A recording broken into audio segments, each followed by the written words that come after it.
Chapter 1078. It's you. Qin Feng looked at the man in surprise. The man looked to be in his 40s, but his face was filled with the vicissitudes of life. This man was none other than code name Y, whom Qin Feng had met in the Acropolis City prison. At that time, Hao Yun and the others had called Zhang Biao to the Amethyst Dragon Palace and forced him to fight in an underground boxing ring. After seeing Zhang Biao knocked out by Uncle Feng, Qin Feng went to challenge Uncle Feng in a rage. During the fight, Qin Feng broke through and killed Uncle Feng before going to prison. Qin Feng was very curious about code name Y. This man gave Qin Feng a very mysterious feeling. Back in the prison, he gave Qin Feng a black box and told him to only open it when he was strong enough or when the Qin family was in danger. Qin Feng still hadn't opened the black box and kept it in the system. This black box seemed to have a lot to do with the system. It was the first non-system item that Qin Feng could store in the system. Ha! Qin Feng, little friend, we haven't seen each other for a few months. You still remember me? Code name Y smiled at Qin Feng. Qin Feng relaxed his guard. Ever since they met in the prison, Qin Feng hadn't seen code name Y again. He didn't expect him to suddenly come looking for him tonight. Code name Y, what's your real name? Qin Feng asked curiously. I won't mention my real name, even I've forgotten it. I came looking for you because I have something important to tell you. Code name Y's expression became serious. He was getting straight to the point. When Qin Feng first entered the prison, he was only stage 3 inner qi. Now, he had broken through to the peak of stage 9 inner qi. However, after looking at code name Y, Qin Feng couldn't figure out his realm. Senior, please tell me. I'll help you if I can. Qin Feng could tell that the man in front of him wasn't simple. Do you still have the black box I gave you in the prison? Code name Y asked. I've been keeping it, Qin Feng replied honestly. Code name Y nodded, you haven't opened it? Not yet. At first, Qin Feng really wanted to open it, but he forgot about it. He only remembered now. Ha! Looks like you've become the most powerful person in the mortal world, so there's no need to open it. Code name Y smiled faintly. After encountering code name Y again, Qin Feng became curious about many things. When Qin Feng first put the black box in the system, Little Pig was very close to the box. Moreover, code name Y's description of the black box was very exaggerated. He said that it was related to an earth-shattering secret, and that opening it could save the Qin clan when it was about to be destroyed. Qin Feng didn't know whether this was true or not. Senior, what's in that black box? And who are you? Why did you come to find me this time? Qin Feng became a curious baby and asked many questions at once. Code name Y said, I was originally the great guardian of the Martial Art Alliance. However, because I discovered a major secret of the base, I escaped on my own. Now, I'm still wanted by the Martial Art Alliance. As for the black box, there is a system. I believe you understand the system better than I do. Code name Y's words stunned Qin Feng. He never thought that there would be a system in that black box. Code name Y actually gave such an important item to him. However, Qin Feng instantly thought through many things. No wonder the black box could be stored in the system even though it wasn't an item from the Hedonist sovereign system. Moreover, the little pig was quite close to the black box. If the black box really was the system, then what code name Y said before was not an exaggeration. A system was unexpectedly powerful. Because Qin Feng obtained the Hedonist sovereign system, he went from a powerless hedonist young master to the most powerful person in China's secular world in less than a year. Senior, you actually gave such an important item to me? How did you know that I have a system? Qin Feng had many more questions in his mind. Back when Qin Feng was in prison, he had only obtained the system. At that time, no one knew the secret of Qin Feng's system. He never thought that Codename Y would know. When Codename Y saw Qin Feng's vigilant expression, he smiled and said, "Little friend Qin Feng, don't be nervous. I have no ill intentions towards you. The reason why I know that you have a system is not because I saw it. After I discovered the secret of the Martial Art Alliance, I saw some internal information. It recorded the owners of China's system, and I saw your name." The more Qin Feng listened, the more shocked he became. What kind of shocking secret was the Martial Art Alliance hiding? Their organization actually had a list of the owners of the system. Qin Feng then thought of what Shenron had said to him. Shenron's master would ask Shenron to monitor a person's development every once in a while. It seemed that Ling Jiutian was really cultivating system owners. Who was he? How could he be so powerful? Qin Feng was so shocked by this news that he could not speak for a while. Codename Y sighed and said, "Actually, when I discovered the secret of the organization, I was also shocked. I don't have the system, so I don't know how powerful it is. But from the changes in you over the past 6 months, I have already guessed a thing or two. The system is really amazing. It has already surpassed the scope of Earth's technology. I have been secretly investigating the source of this system, but there has been no progress or clues. The reason why I found you this time is that I want to work with you to investigate the secret plan of the Martial Art Alliance, and then find the source and secret of this system." Codename Y discovered the existence of the system more than half a year ago. He realized that the system was likely to be a disaster on Earth, so Codename Y escaped from the Martial Art Alliance and found one of the owners of the system, Qin Feng. This conversation allowed Qin Feng to understand many more questions. When he defeated Shenron, Qin Feng, Shenron, and Shuai discussed the secret of the system, but there was no conclusion. After talking to Codename Y tonight, Qin Feng was even more certain that the system was a very dangerous factor. If it was really used by someone with ulterior motives, it would be a disaster on Earth. "Sir, how should I cooperate with you?" Qin Feng quickly came back to his senses and decided to form an alliance with Codename Y. Codename Y's expression became serious again as he looked in the direction of the Martial Art Alliance's base in the distance. "The Martial Art Alliance is more powerful than you and I think. They are the strongest force in the secular world of Huaxia. The chief of the alliance, Ling Jiutian, has been missing for a long time. I don't know what he is doing, but I suspect it has something to do with the system. This time I came to you. I want to use your identity as the owner of the system to lure Ling Jiutian out, and then start from him to find out the situation behind the Martial Art Alliance. But Ling Jiutian is very powerful. Even if you and I join forces, we are completely no match for him. This operation is very dangerous. My young friend, Qin Feng, think carefully before you agree." Codename Y's expression became blank. This earth-shattering secret had been going on for a long time, and even he was not sure how far Ling Jiutian's plan had progressed. Qin Feng's expression was also extremely serious. Ever since he obtained the system, Qin Feng had never been so nervous. Qin Feng originally thought that the owner of the system would be extremely powerful, and even rule over the earth.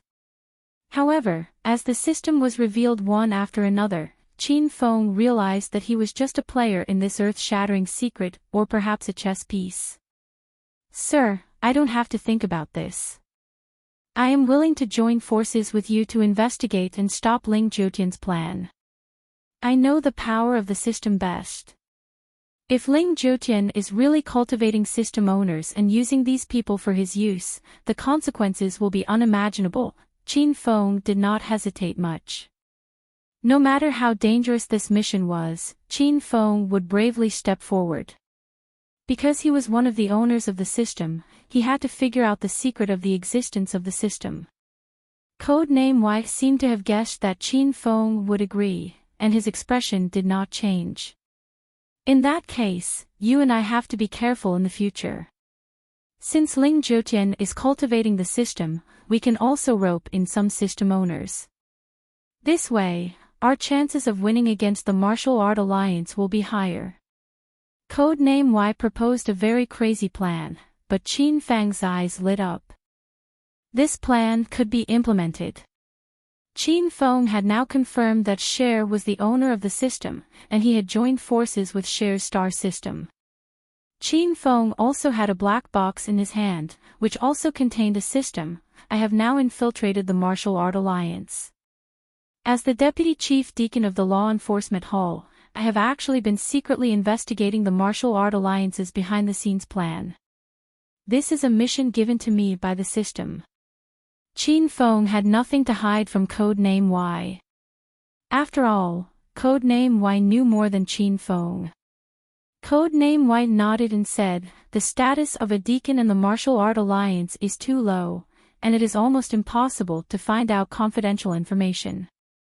In that case, you should strive to get promoted as soon as possible. I feel that the Martial Art Alliance has been a little restless recently. I'm afraid that their plan has reached a critical moment, and we also have to speed up." Codename Y also found out that the situation was urgent, so he found Qin Feng and told him so many things. "Okay, I will do my best," Qin Feng said solemnly. The two of them chatted for a while, and Codename Y left.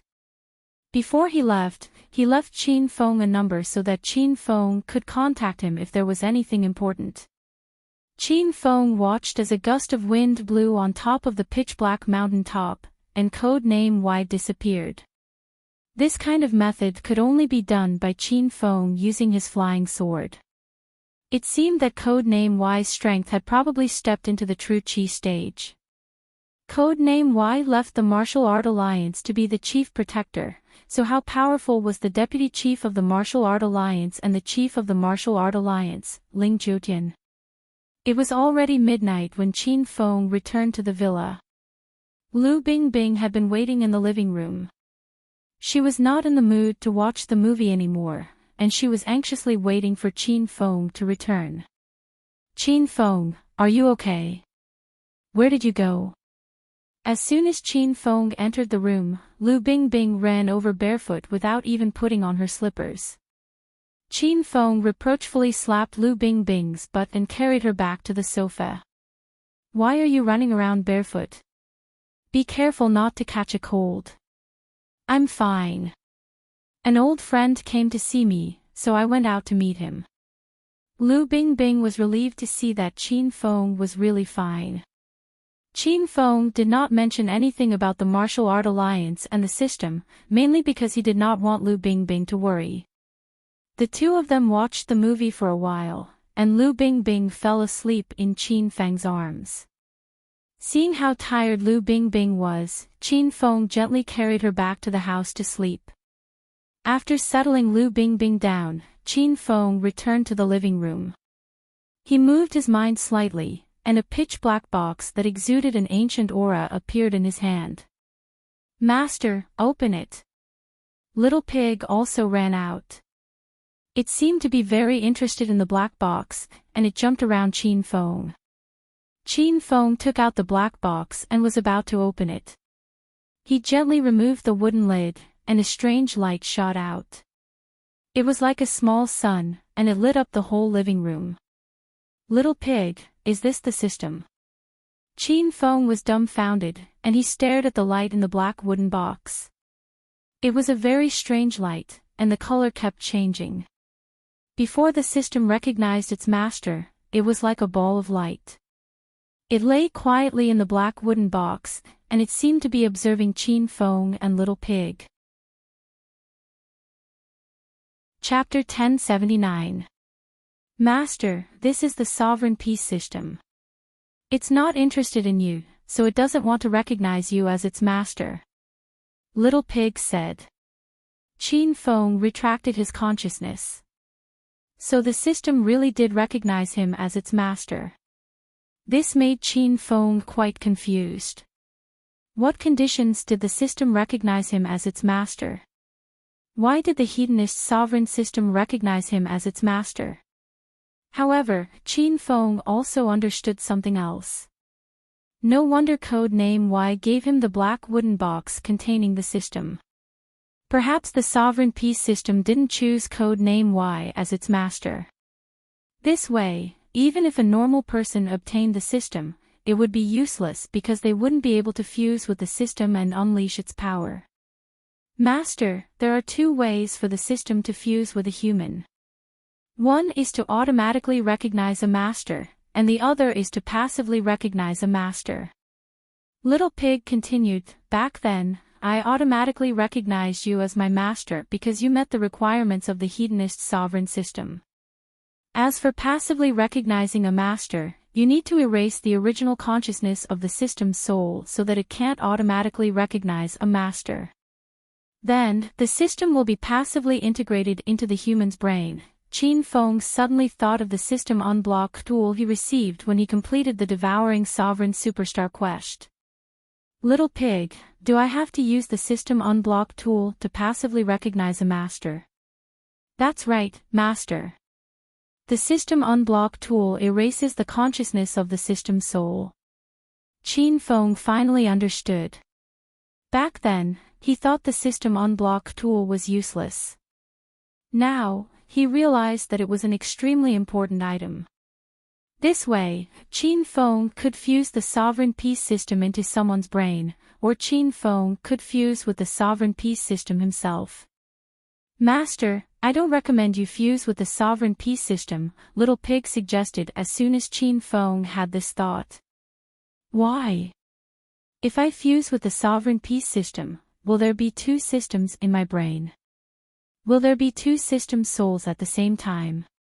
Are you afraid that I'll fall in love with the peaceful system's soul and abandon you? Is that why you won't let me fuse with it? Qin Feng looked at the little pig jokingly. The little pig raised its chubby head and said proudly, "Yeah. Master, I'm not trying to brag, but out of all the systems in the Supreme Series, I, Little Pig, am the most adorable and silly system soul. After Master has me, you won't like any other system soul." Qin Feng couldn't help but think of Cher's star system's soul flower squirrel. That little squirrel was also very cute, but Qin Feng really wasn't interested in her. Then why don't you let me fuse with the peace system? Qin Feng asked curiously. If Master hadn't met codename Y tonight, you could have fused with the peace system.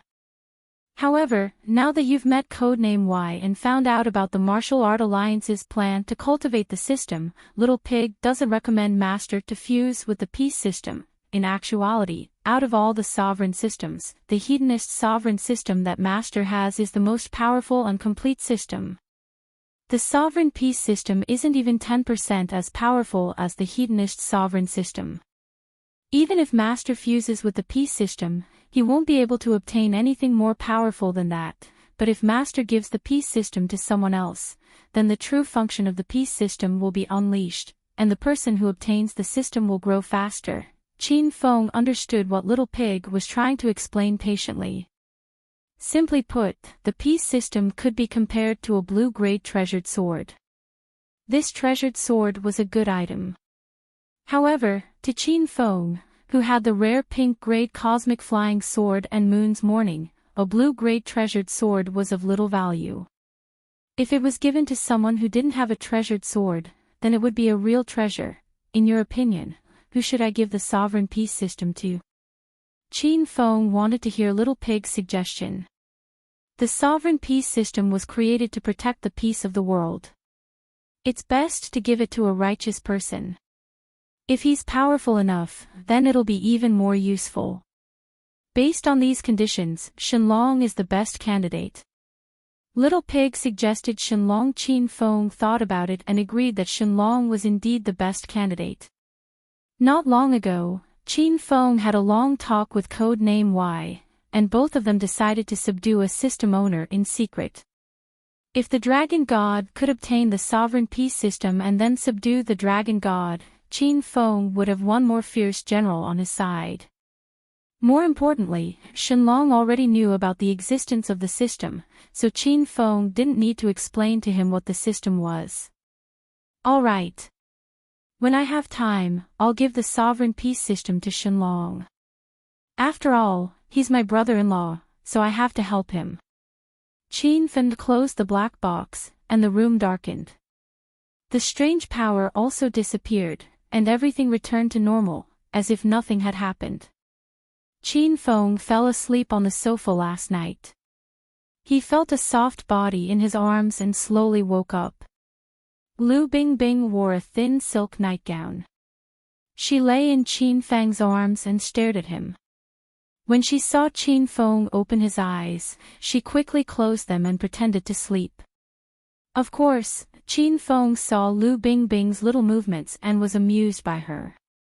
Qin Feng was filled with a sense of accomplishment. This woman used to be cold and heartless, but now she was like a little girl after being trained by him. Bingbing, you came into my arms early in the morning. Do you want it again? As Qin Feng spoke, he reached out and grabbed Lu Bingbing's butt. Lu Bingbing blushed. She pretended to be asleep and didn't speak, letting Qin Feng do whatever he wanted. This aroused Qin Feng. He tore off Lu Bingbing's nightgown and said with a smirk, "Since Bingbing is asleep, I'm going to do it." "Bingbing, don't get up and don't scream." Qin Feng turned over, and Lu Bingbing cooperated and continued to pretend to be asleep. However, after a while, Lu Bingbing couldn't pretend anymore. Qin Feng was too violent, and Lu Bingbing had to scream to vent her emotions. Otherwise, she would suffocate to death. After waking up and exercising in the morning, both of them felt refreshed. After Lu Bingbing was done, she was too lazy to put on her clothes. Naked, she ran to the kitchen to make breakfast for Qin Feng. A sumptuous breakfast was placed on the dining table. Qin Feng and Lu Bingbing sat facing each other. Qin Feng admired Lu Bingbing's body as he ate steak and milk. "Bingbing, I'm going back in a while," Qin Feng said halfway through his meal. Lu Bingbing's knife and fork stopped abruptly, and a hint of reluctance flashed in her eyes. However, the moment she lifted her head, she smiled and asked, "Are you going back to Acropolis City?" Qin Feng caressed Lu Bingbing's pretty face and said, "Yes, I haven't been back for a while. I'm going to Hero City to have a look." "I heard Qin Yi is back." Lu Bingbing was so shocked that she dropped her knife and fork. Qin Feng hurriedly walked over and pulled Lu Bingbing into his arms. He looked at Lu Bingbing's long legs and was relieved to make sure they weren't cut by the knife and fork. Lu Bingbing finally calmed down a bit, but the shock in her beautiful eyes hadn't subsided. "Qin Yi. Isn't he dead?" When Qin Feng first heard the news of Qin Ye's return from Cloudy Sky, he was as shocked as Lu Bingbing. "He's not dead. He just hasn't shown himself. He suddenly went to Hero City. I'm going to see how he's been." Lu Bingbing was a little sad and disappointed that Qin Feng was leaving. She thought Qin Feng was in a hurry to go back to Hero City to see other women. However, after learning about Qin Yi, Lu Bingbing didn't think too much. She sped up her meal, put on her clothes, and took the initiative to send Qin Feng to the airport. The provincial capital international airport. The airport lobby was already packed with people. However, more than half of these people were not going to travel, but were here to send Qin Feng off. The people from the 4 major families and the 5 minor families of the provincial capital were here. As for the 3rd, 4th, 5th, and 6th tier families, they were all lined up outside the lobby. They didn't even have the right to enter the lobby. Lu Bingbing and Yan Wushuang were also here. Both of them surrounded Qin Feng. There were many people from the Dragon sect, and many students from the provincial capital university came to see Qin Feng off. The airport was filled with beautiful women. Other than Lu Bingbing and Yan Wushuang, Xiaoli, Shuai, Enchanting, and Cloudy Sky were also here. Qin Feng was going to bring the four of them to Hero City. Even Ma Xin was here. She had been staying at the Ma family fortress during this period of time. After the Ma family fortress learned about the relationship between Ma Xin and Qin Feng, they treated Ma Xin as if she was their female sect leader. The poison sect didn't dare to offend Qin Feng anymore. Due to the relationship between Ma Xin and the poison sect, Qin Feng didn't cause any trouble for the poison sect when he returned to the provincial capital. Feng come to the Qin Manor when you're free. Qin Huang hugged Qin Feng and said goodbye. Brother. The Martial Arts Association and I have high hopes for the Qin Manor. Don't worry and go do great things. Qin Shao smiled at Qin Feng. Ever since Qin Feng defeated the Dragon God, the conflict between Qin Feng and Qin Shao was completely resolved. Now, Qin Shao and Qin Wudao worked together to develop the Qin Manor and made it better and better. Qin Duoer stood at a distance and didn't dare to come over. Her eyes were red, and she was afraid that she wouldn't be able to hold back her tears if she came close to Qin Feng. Many people also said goodbye to Qin Feng. This scene was as grand as seeing off the Red Army from 10 miles away. The other passengers were so scared that they didn't dare to take this flight anymore. After Qin Feng said goodbye to everyone, he walked into the airport with Xiaoli and the other girls. Behind him, the shouts of the people continued for a long time. Young hero Qin Feng, welcome back to the provincial capital. Have a safe trip, Senior Qin Feng. In the corner of the hall stood a strange woman. The woman was tall and sexy. She wore a big round hat and sunglasses as if she was afraid of being recognized. Seeing Qin Feng's figure gradually disappear, the woman slowly took off her sunglasses, revealing a beautiful face that could topple cities. So it was Dongfang Qingshui. Dongfang Qingshui knew that Qin Feng wouldn't go to the Dongfang Yuan to propose, but she still waited for Qin Feng these days. In the end, Qin Feng didn't go. Dongfang Qingshui had already recovered her original cold and noble temperament. She was like an iceberg beauty. Although there were many people secretly peeping at her, they were all stopped by her cold aura that repelled people 1,000 miles away. Not a single man dared to come up and strike up a conversation with her. Everyone had many sides, and Dongfang Qingshui was the same. She wasn't born this cold, and she wasn't just cold and arrogant.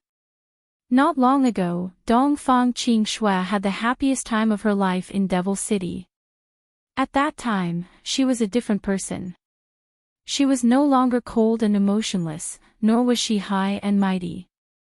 She would even act spoiled and cute by Qin Feng's side and become a little girl. She would even bicker with Xiaoli and cause trouble for Qin Feng. Dongfang Qingshui was also lively and unreasonable. At that time, she was no longer an ice goddess. She was more like a crazy woman. But that was all in the past. From the moment Qin Feng's figure disappeared at the ticket gate, women surrounded Qin Feng. From this moment onwards, Dongfang Qingshui was still the Dongfang Qingshui from before. She was the cold and noble woman that made everyone feel ashamed of themselves. She felt that she wouldn't change again because she had already changed for one person. She no longer had the courage to change. Chapter 1080. When Qin Feng returned to Hero City, he looked at the majestic city gate and the newly built city wall. He couldn't even recognize them. Wow!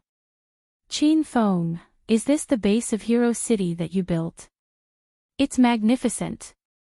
Shui'er's eyes sparkled with excitement as she looked at Hero City. Master, this place is beautiful. Xiaoli was also amazed. She had heard Qin Feng talk about Hero City a long time ago, but she didn't expect it to be so perfect. Ma Xin and Chang Exian were also amazed. Yun Xiao had just left Hero City, so she wasn't as surprised as Yun Xiao. She was used to the prosperity of Hero City. Qin Feng saw that Xiao Li and the other 3 girls loved Hero City, so he happily walked into the city with the 5 girls in his arms. Holy shit! Young Master Qin is back. Oh my god.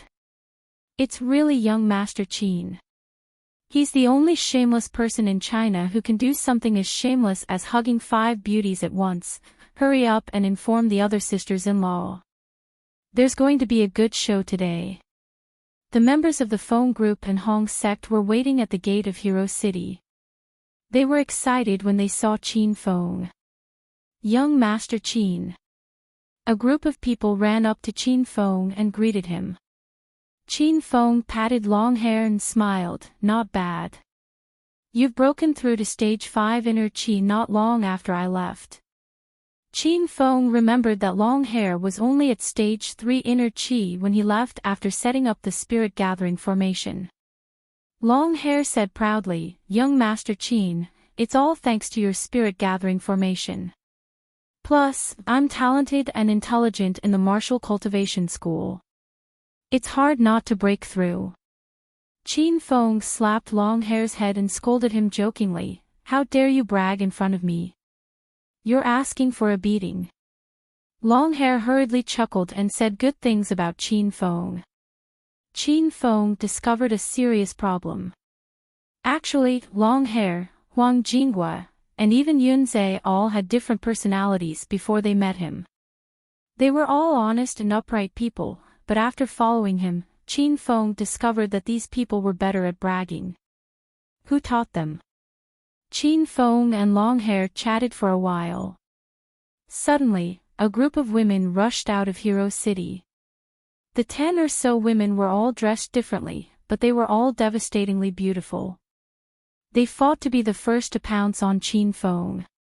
This spectacular scene stunned Xiao Li and the other women. Master, these are all your women. You said that you have a few women by your side. It seems like there are dozens of them, right? Xiao Li opened her small mouth, looking very amused. Qin Feng was a little embarrassed. He laughed guiltily and said, haha. There's no difference between a few and a few dozen. Everyone just needs to get used to it. Chang Axian and Cher did not know what to say. Before they came here, they were still thinking about how they could compete with the ladies in Hero City's harem. Now that they saw more than a dozen ladies in Hero City's harem, they immediately gave up on the idea. Qin Feng, when did you come back? You didn't even tell us. Zhao Lingxian was the first to arrive. She grabbed Qin Feng's arm and started to size up Chang Axian and the other women. Lin Beibei, Lu Wenjing, Su Qiuyu, Bei Qing, Rao Sherman, Li Yuqin, Han Ying, Ren Xiaoyao. Qin Feng suddenly felt a headache coming on. When did he take in so many women? Qin Feng, it's great that you're back.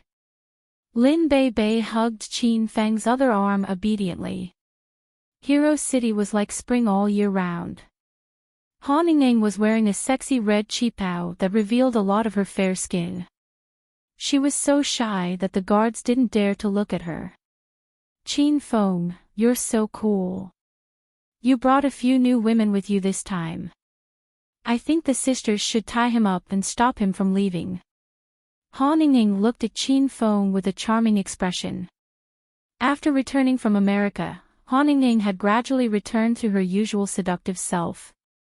Every woman came up to greet Qin Feng.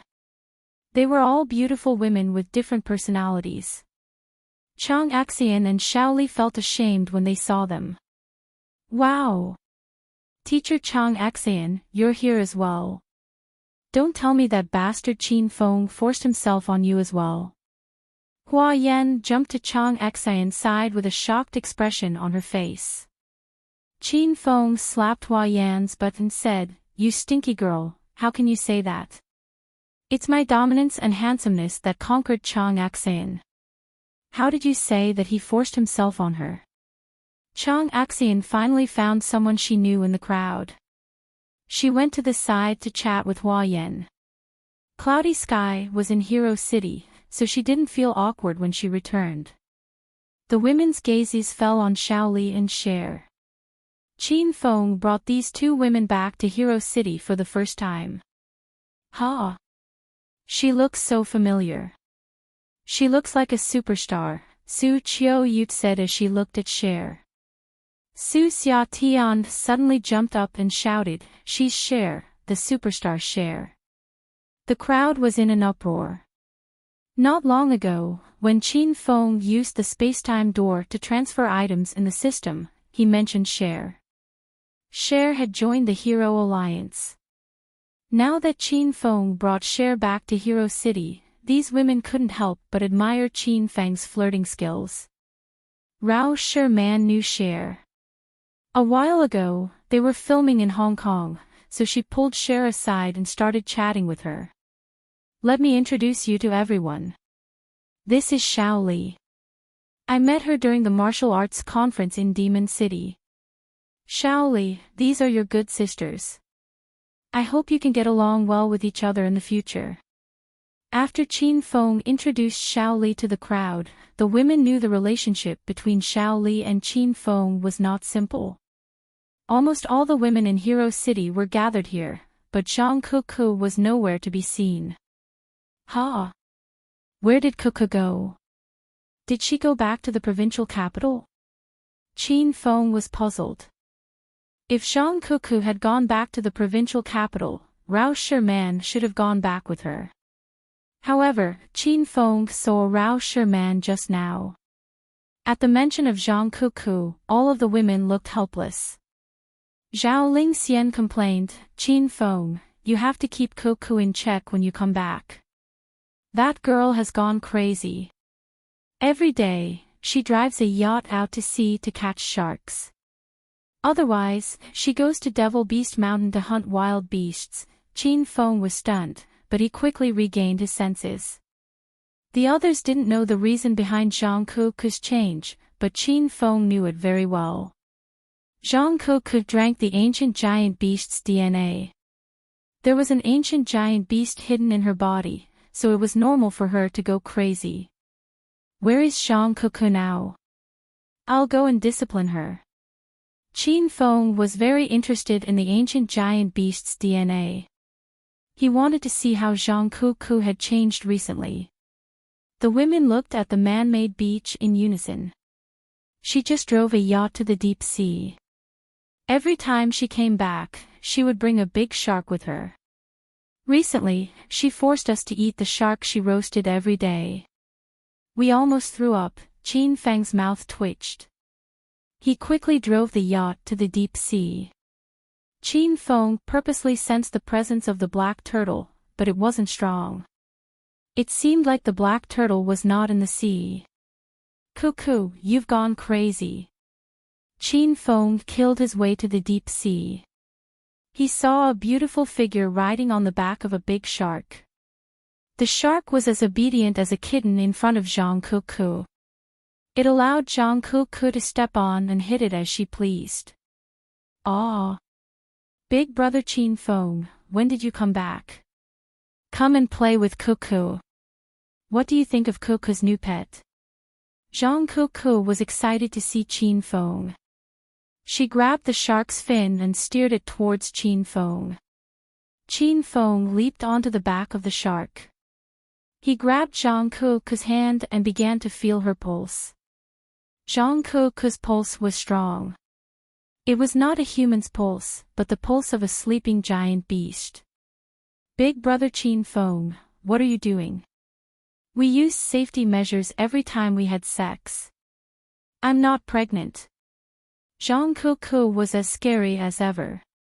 Qin Feng was so scared that he almost fell off the shark's back and into the sea. "Kuku, is there anything wrong with your body recently?" Qin Feng asked. Zhang Kuku immediately complained, "Big brother Qin Feng, the ancient giant beast's DNA is too scary. I feel like there's a giant beast living in my body. I can't eat my fill no matter how much I eat. I have an endless supply of energy every day. If I don't hunt a few wild beasts, I'll feel sick. Zhang Kuku waved her hands and said, "Oh right, we haven't gone to Devil Beast Mountain to hunt today. Let's go." Zhang Kuku was a lively and energetic person. After drinking the ancient giant beast's DNA, she was in a state of insanity. Qin Feng almost lost control of this lass. The two of them rode the shark across the sea and landed at the edge of Devil Beast Mountain. They leaped onto the mountain and saw the flaming golden eagle and glacial snow mastiff running towards them. The last time Qin Feng left Hero City, he had left the two battle pets in the city. The two battle pets would go to Mount Devil Beast to train and play every day when they had free time. The two battle pets were cheering in excitement when their master was back. "Little wolf, little condor, let's go hunt." Zhang Kuku had been visiting Devil Beast Mountain frequently recently, so she had become familiar with the two battle pets. Qin Feng leaped onto the glacial snow mastiff's back. Zhang Kuku insisted on flying on the back of the golden eagle. Devil Beast Mountain was divided into 3 areas, the outermost layer, the middle layer, and the innermost layer. Qin Feng had come to Devil Beast Mountain many times, but he had always been active in the outer and middle regions. The innermost region was filled with layers of fog, and he couldn't see the situation inside clearly. Moreover, there was a strong and dangerous aura coming from the inner region. Even the flaming golden eagles and glacial snow mastiffs didn't dare to enter that region. The two people and two pets quickly arrived at the outer layer. With Qin Feng's strength, he was already invincible in this area. When he first ascended Devil Beast Mountain, he was almost killed by the three-eyed elephant boar. In the end, he had to join forces with Hua Xianyu to barely defeat the three-eyed elephant boar. However, after more than half a year, when Qin Feng stood in the outer region of Devil Beast Mountain, a few three-eyed elephant boars ran away in fright when they passed by. "Three-eyed monstrous boar, where do you think you're going?" Zhang Kuku went crazy when she saw her prey. She stepped on the golden condor's back and swooped down. Seeing that she was about to catch up to the herd of three-eyed elephant boars, Zhang Kuku leaped into the air and landed on the back of one of the three-eyed elephant boars. She ignored its tough fur and threw a punch at it. Roar! A three-eyed elephant boar let out a blood-curdling screech and fell to the ground. Zhang Kuku leaped up and kicked the second three-eyed elephant boar.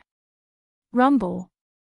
A huge three-eyed elephant boar that weighed almost half a ton flew into the air and crashed into its companion that was running away in panic. The two three-eyed elephant boars rolled on the ground and only stopped after knocking down a dozen trees. The flaming golden eagles and glacial snow mastiffs were bloodthirsty and combative. They were howling at the sky to cheer for Zhang Kuku. Qin Feng was dumbfounded by the scene. With his current strength, his performance was about the same as Zhang Kuku's. Was this girl trying to defy the heavens? Ouch! I've run out of energy again. Zhang Kuku was in the middle of fighting when she suddenly fell from the sky. She screamed in pain. The three-eyed elephant boars ran away in a frenzy and almost stepped over Zhang Kuku's body.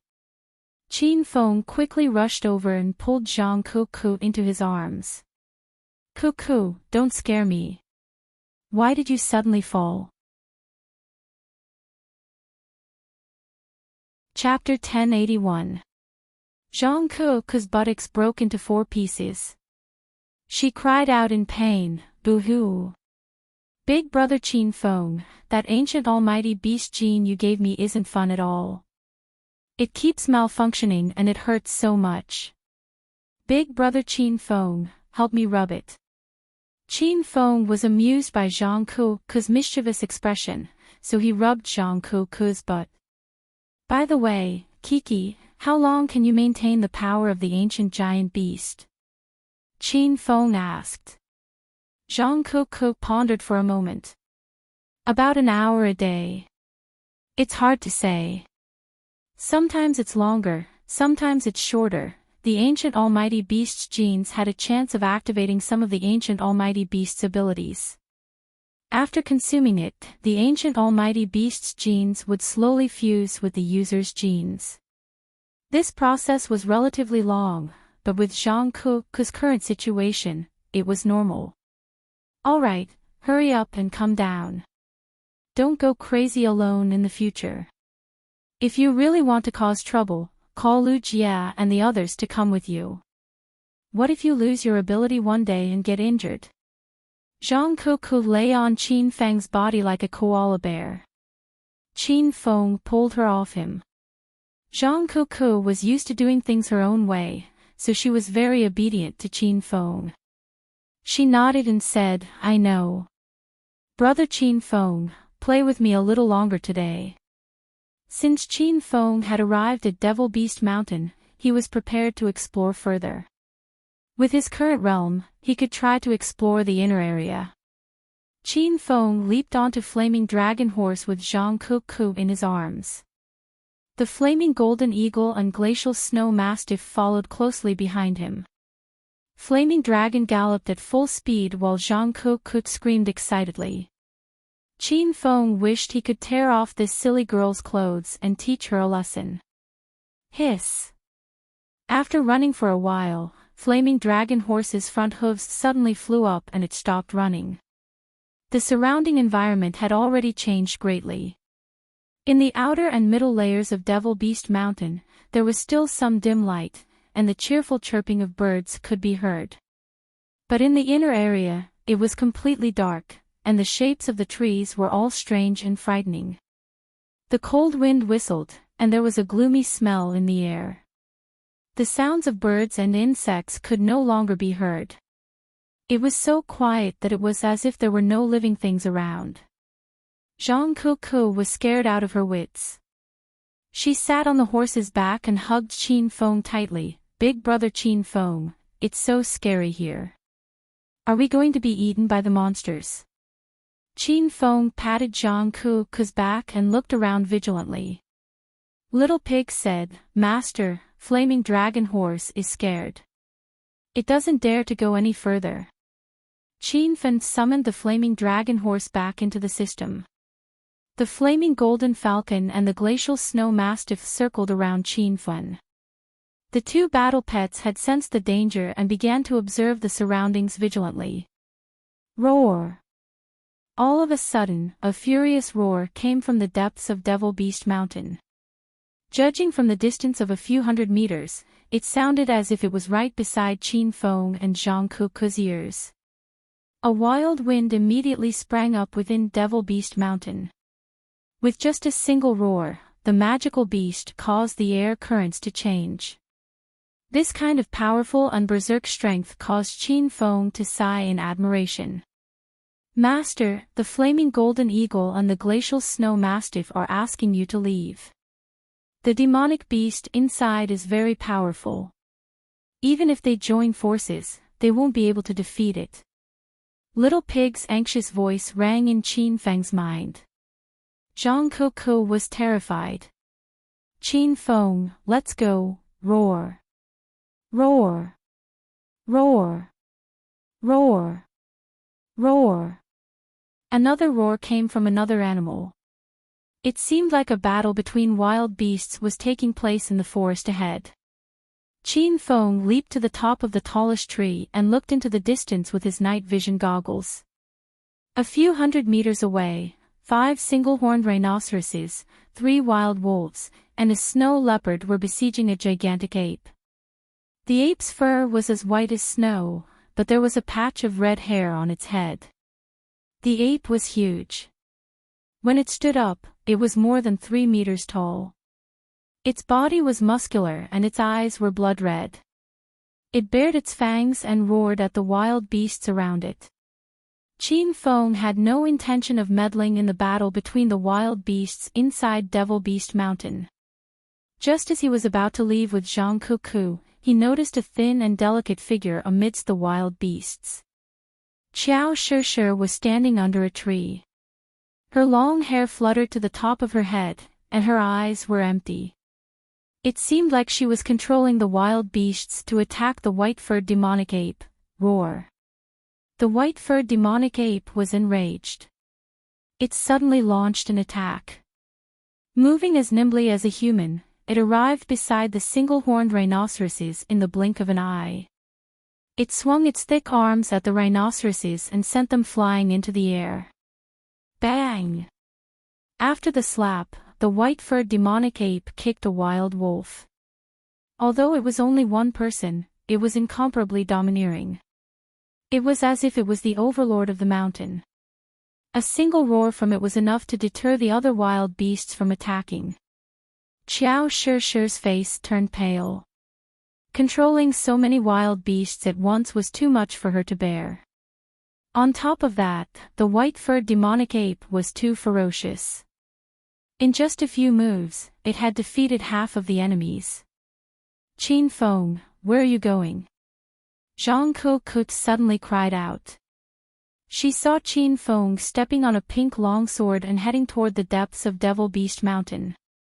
The flaming golden eagle and glacial snow mastiff were about to follow when Qin Feng's voice drifted over, "Protect Cuckoo, I'll be right there." Upon hearing their master's order, the two battle pets stopped abruptly. They retreated to Zhang Ku's side and observed their surroundings vigilantly. Qin Feng stepped on his flying sword and soon arrived at the battlefield where Xiao Shishir was fighting. The white-furred demonic ape could not stop its rampage. It had already sent the last snow leopard flying and was charging toward Xiao Shishir. Swoosh! With a flash of pink light, Xiao Shishir felt her body was floating in the air as she shuttled through the forest. She had been in Devil Beast Mountain recently, wanting to enter the deepest part of the mountain to search for the Beast King. She did not expect to be ambushed by the white-furred demonic ape. Xiao Shishir thought she was about to be killed by the white-furred demonic ape, but she was still alive. Qin Feng. Why are you here? Xiao Shishir looked at the man who was hugging her and cried out in surprise. It had been a long time since they last met, but Xiao Shishir had not changed at all. She wore a snow-white dress, and her long hair fluttered in the wind. Shishir, didn't I tell you not to come to Devil Beast Mountain? Why are you here alone? You're so naughty. Qin Feng glared at Xiao Shishir and smacked her butt. Xiao Shishir shrieked in fright. Her face was so red that tears were about to drip from her cheeks. Xiao Shishir felt a surge of warmth in her heart. She had forgotten how many times Qin Feng had saved her life. Every time Xiao Shishir came to Devil Beast Mountain, Qin Feng would appear to save her when she was in danger. However, Xiao Shishir was perplexed. She had a good impression of teacher Xiao Feng, but when she saw Qin Feng holding her in his arms, her heart was moved. There was a moment when Xiao Shishir wanted to let go of the hatred in her heart and spend the rest of her life with Qin Feng. However, when she thought of Xiao Feng, she hesitated. In the end, she chose to disappear. Roar! The two of them hugged each other tightly and looked at each other without saying a word. The atmosphere was warm and sweet. It was at this moment that the white-furred demonic ape caught up to them. It leaped across the forest and arrived in front of the two of them. Then, it slapped its huge palm down. Boom! Before the palm reached them, the air exploded. The cosmic flying swords were disrupted by the violent wind. Qin Feng and Xiao Shishir swayed, and it looked like they were about to fall to the ground. Qin Feng, run! This white-furred demonic ape has entered the true energy realm. You're no match for it. Run! Xiao Shishir finally came to her senses. She realized that she and Qin Feng were in danger. A human at the true Qi stage was already powerful enough, let alone a demonic beast at the true Qi stage. With that slap, Qin Feng and Xiao Shishir instantly fell to the ground. But when they landed, Qin Feng flipped over and landed on his back. Xiao Shishir was tightly held in his arms and was unharmed. Bang! A loud bang sounded, and a deep pit appeared on the ground. Rays of golden light shot out from Qin Feng's body. If it wasn't for the protection of invincible golden body, Qin Feng's bones would have shattered. Ah! Qin Feng, are you all right? Qiao Shishir hastily got up from Qin Feng's arms. She was so scared that her heart almost jumped out of her chest. Qin Feng was thoroughly enraged by the white-furred demonic ape. He leaped into the air and slashed Moonmorn. Rumble! A cold ray of moonlight fell from the sky. It was as if the power of the moon god had been triggered. The white-furred demonic ape did not dodge. It slammed its palm forward. The two air currents collided, and a huge explosion shook the ground. The surrounding trees swayed as if the world was about to collapse. Whoosh! Qin Feng didn't dare to stay in the middle of the explosion. There was a flash of pink light, and he disappeared 100 meters away with Qiao Shishir in his arms. The white-furred demonic ape wanted to run, but it wasn't fast enough. It was hit by the air currents, and its huge body was sent flying, crashing into a dozen or so trees. Roar! Roar! Roar! The attack failed to hurt the white-furred demonic ape. It jumped to its feet and pounded its chest with its arms, roaring at the sky. Qin Feng, what sword is that? Qiao Shishir was so shocked by the power of the cosmic flying sword that she forgot about the danger of the white-furred demonic ape. It's a rare pink weapon. It's a cosmic flying sword. It can fly and kill. Qin Feng said quickly. Then, he leaped up and brought Qiao Shishir to the top of a tree. You stay here. I'll go deal with that demonic ape. Before Qiao Shishir could say anything, Qin Feng disappeared in a flash of pink light. When he reappeared, he was standing in front of the white-furred demonic ape. He was wearing the blood demon armor and holding Moonmorn in his hand. Boom! A loud noise came from Qin Feng's body. He had activated the blood demon armor's pure spirit blood and the berserk demon core in his body. The berserk demon core was the one he had devoured after killing the berserk black demon bear on Devil Beast Mountain. Roar! Qin Feng's eyes turned red. At this moment, he seemed to have transformed into a demonic beast and was roaring at the white-furred demonic ape. After activating the blood demon armor's pure spirit blood, Qin Feng became the king of beasts. His demonic beast aura shook the forest, and even the white-furred demonic ape was stunned. Boom! Several balls of destructive fire shot out. This was the myriad beast true fire that Qin Feng had devoured after killing the fire wolf. The white-furred demonic ape was stunned, but it didn't dodge. The balls of fire instantly surrounded the demonic ape, but they didn't burn its body. Master, the myriad beast true fire isn't very effective against demonic beasts. Qin Feng wanted to use the myriad beast true fire to defeat the white-furred demonic ape, but he didn't expect that he would make a mistake. He quickly struck out with his palms, and the extreme ice flight froze the white-furred demonic ape instantly. Crack, crack, crack. The deep blue ice was dazzling in the darkness, but the outer layer of the ice cracked. The white-furred demonic ape roared angrily and broke free from the ice. At the same time, it regained its consciousness and slapped Qin Feng. Buzz! A strange energy wave rippled through the air. Qiao Shishir saw that Qin Feng was in trouble, and she quickly sent out her thoughts. As a rare spirit beast master in China, Qiao Shishir had recently advanced from Sovereign Realm to Emperor Realm. The so-called Emperor Realm meant that one was the king of all things, and they could control all things. The white-furred demonic ape finally regained its consciousness, and its eyes became dazed again. It was as if its soul had been sucked out of its body, and it stood there dumbly. Chapter 1082. How could Qin Feng leave Qiao Shishir alone? Seeing that Xiao Shishir had the white-furred demonic ape under control, Qin Fan commanded the cosmic flying sword to fly forward. Rumble. The white-furred demonic ape's body was as hard as a city wall, and the sword only managed to cut a small piece of flesh. Roar. The power of the sword was so great that it woke the white-furred demonic ape. Xiao Shishir had already collapsed on the tree fork and couldn't control the white-furred demonic ape for the time being. Rumble. The white-furred demonic ape seemed to have gone mad after it regained its consciousness. It swung its metallic arms and attacked Qin Fan.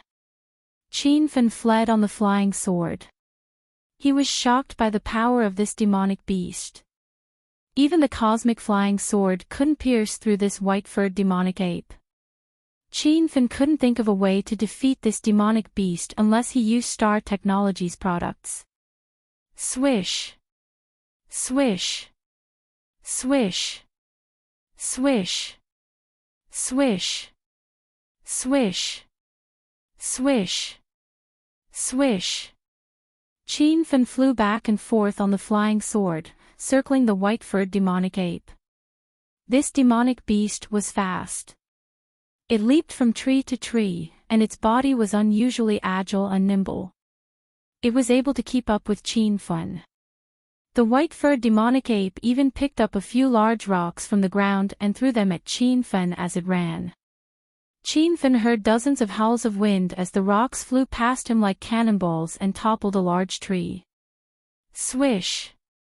Qin Fan was forced into a corner. He suddenly leaped onto the top of a large tree. With a flash of pink light, the cosmic flying sword changed direction and stabbed at the white-furred demonic ape's chest. A sword hum sounded.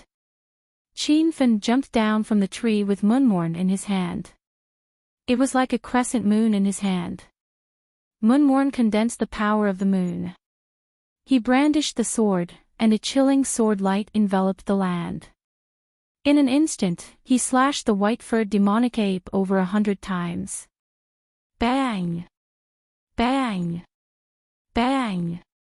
The white-furred demonic ape didn't dodge and allowed the sword chi to land on its body. This demonic beast's skin was so thick that not even a missile could penetrate it. After Qin Fan finished slashing, he landed. The white-furred demonic ape seized the opportunity and punched through the air, causing the air between the two to vibrate violently. Rumble. A few nearby trees fell to the ground, and the violent airflow exploded. Before Qin Fan could dodge, he was sent flying by a huge wave. The golden light on his body shone brightly, and when he landed, Qin Fan felt extremely uncomfortable. He felt like he was about to vomit out all of his internal organs. This white-haired devil ape was a true Qi stage magical beast. Qin Feng felt that even invincible golden body wouldn't be able to withstand its attack. The berserk devil ape didn't give Qin Feng a chance to catch his breath. With a leap, a black shadow appeared above Qin Feng's head. Half of the sky was blocked by the white-haired devil ape. If this foot came down, Qin Feng reckoned that he would be trampled into two halves. Rumble. The ground suddenly shook, and a deep pit was blasted open.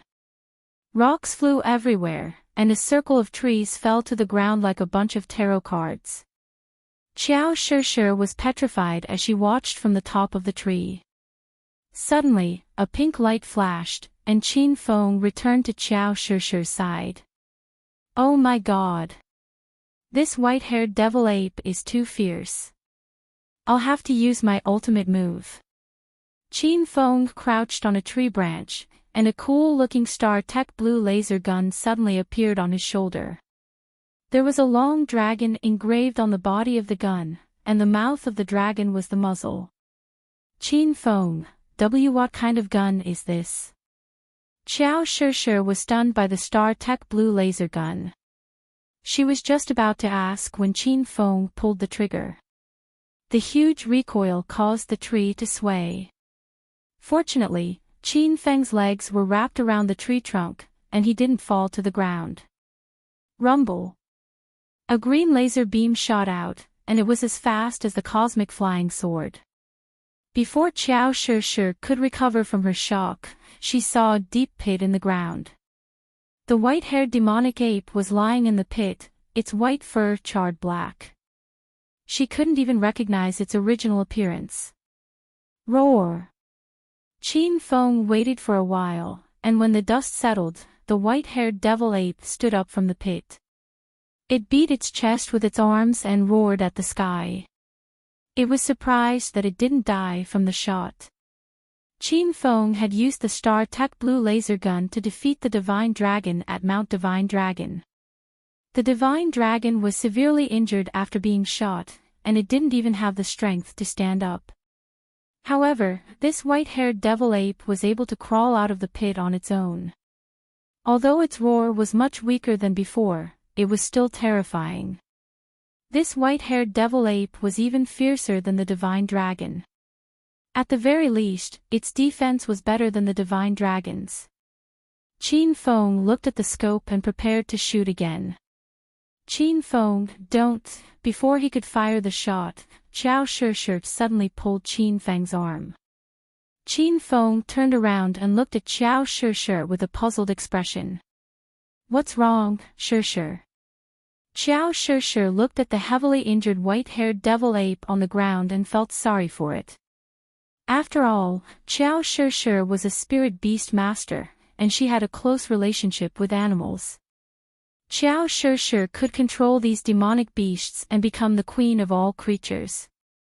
She had an innate affection for living creatures, so how could she bear to see Qin Feng kill the white-haired devil ape? Don't kill it. It's no longer a threat, Xiao Shi pleaded as she looked at Qin Feng. Qin Feng's expression changed slightly, but he still carried the Star-Tech blue laser gun on his shoulder. This demonic beast is enraged. If we don't kill it, we won't be able to go down. It will chase after us like crazy. Xiao Shi looked worried, but she knew what Qin Feng said made sense. After a moment of silence, Xiao Shi's long hair suddenly floated to the top of her head, and her eyes became hollow. Qin Feng, let me try to tame this white-haired devil ape first. If I can't, you can kill it then. Qin Feng carried the Star-Tech blue laser gun on his shoulder and kept an eye on the white-haired devil ape. The demonic beast had yet to discover the tree that Qin Feng and Xiao Shi were hiding behind. Otherwise, it would have rammed the tree down. Strange energy waves floated in the air. Xiao Shi was trying to control the white-haired devil ape with her mind. The white-haired devil ape sensed Xiao Shi's thoughts and became agitated. It roared and jumped around on the ground. Roar! Roar! Roar! Roar! The white-haired devil ape's roar shook the entire forest. Dozens of towering trees were knocked over by the white-haired devil ape. The white-haired devil ape's eyes turned blood red, and it struggled like a madman. Xiao Shi's face paled. Her lips were chapped, and a thin layer of sweat formed on her forehead. Qin Feng put away Star-Tech's blue laser gun and hastily poured out a few qi-strengthening pills and stuffed them into Xiao Shi's mouth. The pills melted the moment they entered her mouth. Waves of spiritual energy gushed out from the pills, making Xiao Shi's complexion look a little better. This was a battle that could not be seen, but it was real. Xiao Shi used her mind to fight with the white-haired devil ape. If Qin Feng did not see it with his own eyes, he would not believe that a weak girl like Xiao Shi had the ability to control a ferocious demonic beast like the white-haired devil ape. Qin Feng continued to stuff medicinal pills into Xiao Shi's mouth, which allowed Xiao Shi to persevere. The white-furred demonic ape was indeed worthy of being a true qi-staged demonic beast. Its mind was much more resolute than an ordinary person's. It took Xiao Shi more than half an hour to finally subdue this demonic beast.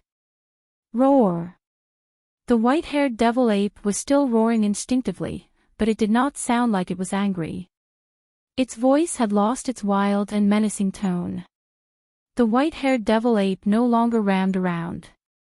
It foolishly stood on the same spot as if it had lost its mind. Phew! Xiao Shishir let out a long sigh of relief. She closed her eyes and collapsed into Qin Feng's arms. Even with the help of Qin Feng's pills, Xiao Shishir's mental strength was exhausted. She felt as if she had not slept for 10 days and 10 nights. She fell asleep in Qin Feng's arms. For a moment, Qin Feng did not know what was going on.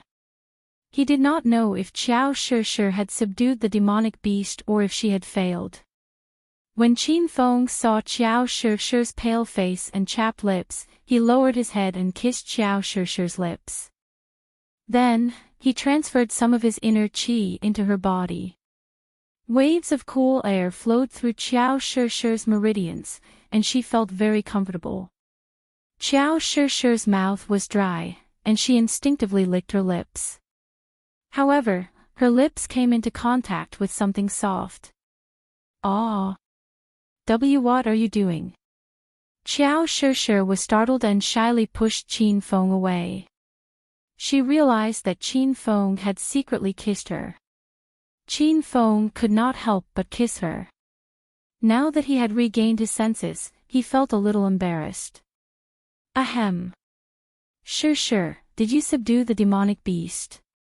I saw you fainted, so I wanted to wake you up as soon as possible.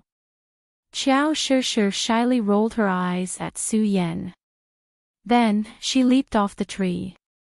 When the white demonic ape saw Xiao Shishir, it was as if it had seen its master. It ran to Xiao Shishir and jumped around excitedly. Qin Feng was so shocked that he almost fell from the top of the tree when he saw a ferocious demon beast suddenly reveal a childlike smile and act childishly. Qin Feng, don't kill it. I've subdued the white demonic ape. She will be my pet from now on. Xiao Shishir stopped Qin Feng as soon as he landed. The white demonic ape was not as obedient to Qin Feng as it was to Xiao Shishir. It suddenly bared its sharp fangs and roared at Qin Feng.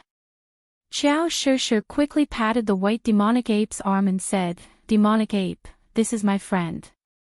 Don't be agitated." The white demonic ape seemed to understand Xiao Shishir's words and really quieted down. Qin Feng was speechless. This ferocious demonic beast had forced him to use Star Tech's blue laser gun. In the end, it was subdued by Xiao Shishir's mental power and became her pet. However, Qin Feng was satisfied with this result. With the white demonic ape protecting Xiao Shishir, Qin Feng did not have to worry. "Shishir, why did you come to Devil Beast Mountain again? Come with me." Qin Feng came up and pulled Xiao Shishir. Xiao Shishir shyly struggled out of Qin Feng's hand. Actually, Xiao Shishir's emotions were complicated recently. She had a good impression of teacher Xiao Feng, but she often missed Qin Feng. Xiao Shishir felt that she had become a bad woman. She missed two men at the same time. To be responsible for herself, Qin Feng, and Xiao Feng, she decided to disappear and hide. "Qin Feng, you should leave now. This is the depths of Devil Beast Mountain. There are many ferocious beasts here. Don't be fooled by the white demonic ape's ferocious appearance. There are many demonic beasts as powerful as this one. You will be in danger if you stay here." Xiao Shishir did not want to leave and tried to persuade Qin Feng to leave. Qin Feng did not want to waste his breath. He carried Xiao Shishir on his shoulder and patted her, but as he rushed to Zhang Kuku's side. "You're disobedient, aren't you? Then I'll have to punish you. Since Devil Beast Mountain is dangerous, how can I leave you here? Let's go out together." Xiao Shishir lay on Qin Feng's shoulder and kicked his back, but she could not break free. The white demonic ape followed Qin Feng all the way back to Zhang Kuku's side. Roar! As soon as they arrived, the glacial snow mastiff and flaming golden falcon became agitated. The two battle pets stood in front of Zhang Kuku and glared at the white demonic ape. The white demonic ape was enraged.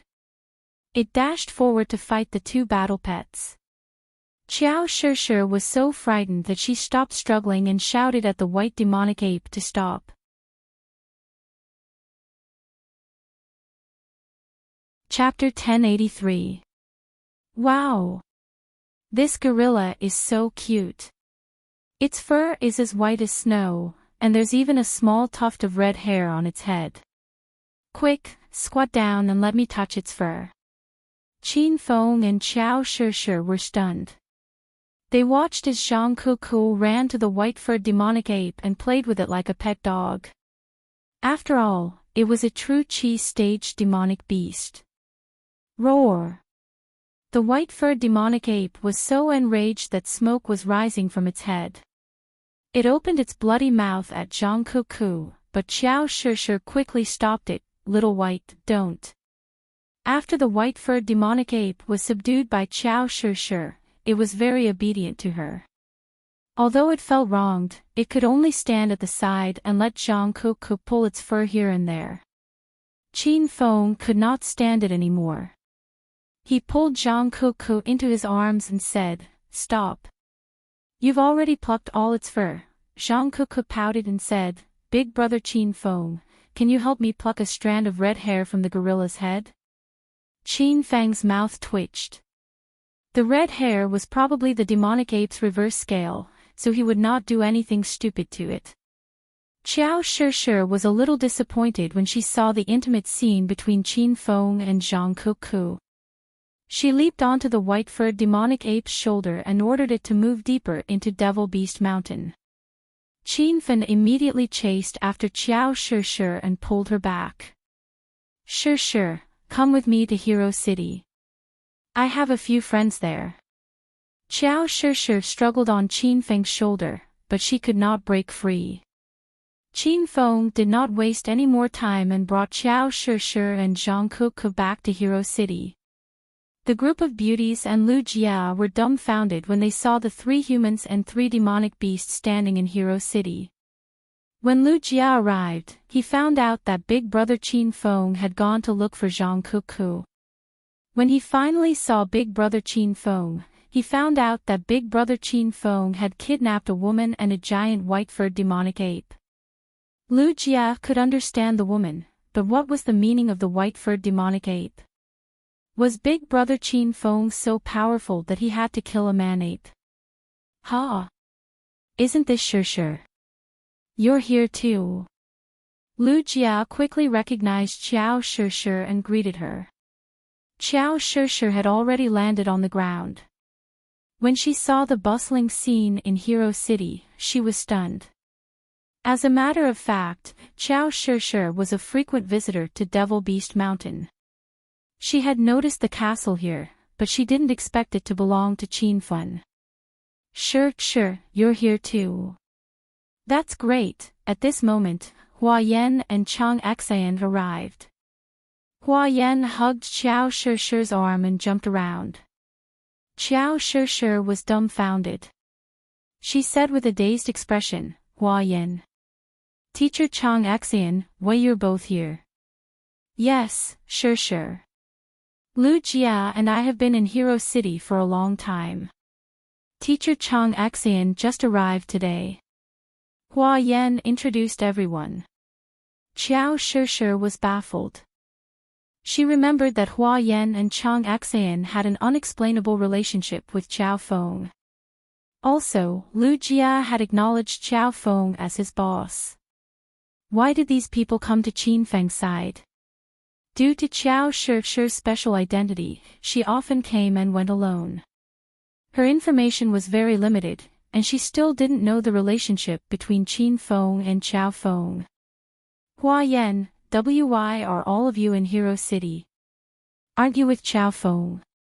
Xiao Shishir couldn't hold back her curiosity and asked. Lu Jia and the other two looked at Xiao Shishir as if they were looking at an alien. Xiao Shishir was embarrassed by their stares. "Shishir, don't you know that Qin Feng is Xiao Feng? Qin Feng is Qiao Feng, and he also has the identity of Qin Lang. This guy likes to switch identities to pick up girls, Hua Yan said mercilessly. Qin Feng rolled his eyes. Suddenly, Qiao Shishi's mind went blank. She was stunned by the news. So Qin Feng is Qiao Feng. It seems that Qiao Shishi likes Qiao Feng and Qin Feng are the same person. The burden in Qiao Shishi's heart was lifted. The girls gathered around Qin Feng. Zhao Lingxian and the others were speechless when they saw Qin Feng had picked up another fairy-like beauty while he was looking for Zhang Kuku. Han Yingning had suggested the girls to tie Qin Feng up and stop him from fooling around. Now, the girls agreed with her suggestion and decided to tie Qin Feng up while he was asleep. When Qin Feng returned, the girls gathered around him. Although everyone was a little jealous, they were mostly happy. These women would quarrel in private, but in front of Qin Feng, they tried their best to avoid fighting. While Qin Feng played with the girls, Lu Jie, long hair, and Huang Jingguo were attracted by the gigantic white-furred demonic ape. They surrounded it and studied it. Ha! Big brother Qin Feng, you're finally back. Suddenly, a burst of laughter rang in the air. Everyone quieted down and looked at Qin Feng with a strange expression. The person who came was Qin Yi, who had been killed before. Now that he appeared again, the girls were worried that Qin Feng wouldn't be able to handle it. Qin Feng's expression was calm, but his heart was in turmoil. Looking at Qin Yi who was walking toward him from afar, Qin Feng was in a trance. Half a year ago, the Amethyst Dragon Palace suffered heavy casualties. Qin Feng escaped to the provincial capital with severe injuries. Li Xiaojie, Sima Tu, and Qin Yi died on the spot. Later on, Li Xiaojie came back to life and now, Qin Yi was also alive. Qin Yi, you're still alive. Qin Feng took a step forward and hugged Qin Yi. Actually, Qin Feng had heard about this from Yun Shao in the provincial capital, but he pretended not to know. While hugging Qin Yi, Qin Feng carefully examined his body. Li Xiaojie came back to life because the verdant sect had replaced his organs. Qin Feng was worried that Qin Yi had done the same. In this case, Qin Feng's identity still had to be investigated. Big brother, we're almost done hugging. If we continue, the sisters-in-law will think we're gay. Qin Yi laughed and got up from Qin Feng's arms. Qin Feng didn't sense any corpse aura or the evil aura unique to the verdant sect's disciples. Ha! Great, this is great. Now, all the grandchildren of the Qin clan have gathered. I'll stay in Hero City for a few days, then I'll take you to the Qin clan to meet Grandpa and the others. Qin Feng quickly regained his composure. He couldn't see through Qin Yi, but he didn't say it out loud. I've heard about the recent events. Big Brother led the Qin clan back to the top of the 4 major clans in the provincial capital. Now, the secular world of China is proud of Big Brother Qin. I had some conflicts with Big Brother before. Please forgive me, Big Brother. I was young and impulsive back then. Qin Yi had changed a lot when he saw him again. When Qin Yi was conferred the title of Young Master One of Jin City, he was resourceful and was called Little Zhuge. However, at that time, Qin Yi was too frivolous, arrogant, and full of youthful vigor. He was too smart for his own good. After more than half a year, Qin Yi was much more mature and unfathomable. Qin Feng patted his shoulder and said with a smile, conflicts and friction are common between brothers. It's good that you came back alive. Let's go, let's find a quiet place to have a good chat. How have you been these past half a year? Qin Feng had already taken Qin Yi to the villa. The women usually clung to Qin Feng, but when there was something important, they were very obedient and didn't say anything. Seeing Qin Feng and Qin Yi enter the villa, the women all had worried expressions on their faces. Big sister Ling Xian, wasn't Qin Yi always plotting against Qin Feng? I heard he died in the Amethyst Dragon Palace. Why did he suddenly come back? It's quite scary. Lin Bei Bei asked nervously. Zhao Ling Xian wrapped her arm around Lin Bei Bei's arm and said coldly, I don't know why Qin Yi didn't die. I don't know why he suddenly came back. In any case, I don't like Qin Yi. He wasn't a good person before. Sisters, be on your guard against Qin Yi in the future. Now that Hero City has just been built, Qin Yi suddenly came back. I don't think he's plotting against Hero City, Han Ying said.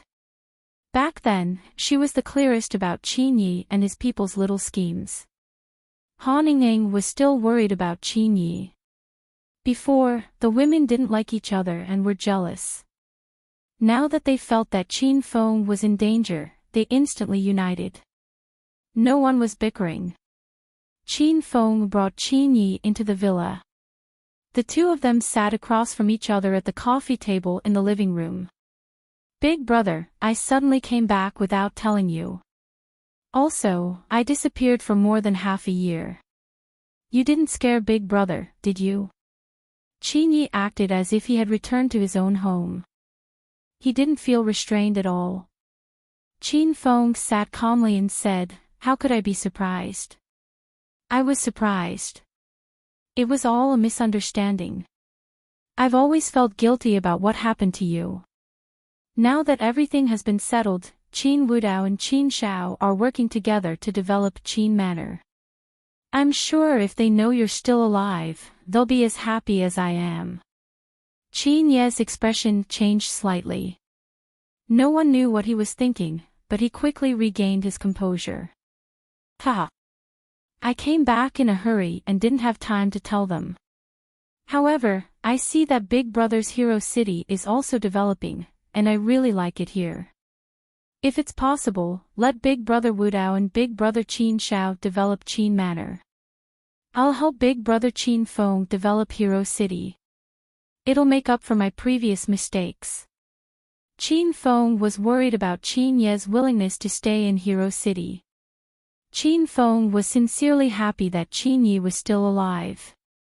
However, Hero City was Qin Feng's base. His women were all here. Qin Feng couldn't let Qin Yi stay here until he trusted him completely. Qin Yi, there are many people helping me manage Hero City. It's a waste of your talent if you stay here. Why don't you go to the provincial capital? The situation in the provincial capital has changed drastically. The 4 major families have been replaced, and Qin Manor has become the #1 family. They're in urgent need of manpower, Qin Feng said with a smile. Qin Yi didn't panic even though he was rejected.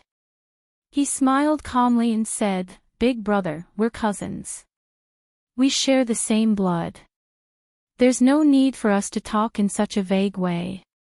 I know Big brother is still wary of me. It's completely understandable. To prove my sincerity, I can tell Big brother about an experimental base of the Verdant sect to prove my innocence. Qin Feng's expression changed slightly. He asked, Qin Yi, where have you been for the past 6 months? What happened? Qin Ye's eyes gradually became empty. He seemed to be recalling his experiences in the past 6 months. During the battle at the Amethyst Dragon Palace, I thought I was dead. I didn't expect to wake up later. Li Xiao Jia woke up with me. The 2 of us were captured by the Verdant sect and were saved. However, Sima Tu's experiment failed and he died. Although Li Xiao Jia and I are still alive, our lives are worse than death. We became the Verdant sect's lab rats. The Verdant sect is worse than pigs and dogs. They have been secretly experimenting with the living dead. They replaced Li Xiao Jia and my organs with those of dead bodies and made us use corpse qi to cultivate. That transformation process was the most painful period of my life.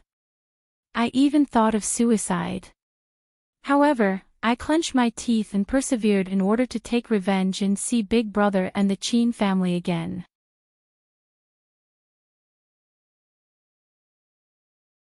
Chapter 1084. Qin Yi spoke for a long time. Toward the end, he became agitated. Blue veins popped up on his arms. It seemed as though he couldn't wait to kill those bastards from the verdant sect. Qin Feng's heart palpitated. He didn't expect that Qin Yi had been tortured so cruelly in the past half a year. Qin Feng and the verdant sect had been irreconcilable enemies for a long time. This time, the verdant sect had tortured Qin Yi until he was neither a human nor a ghost. Qin Feng was enraged. Bang!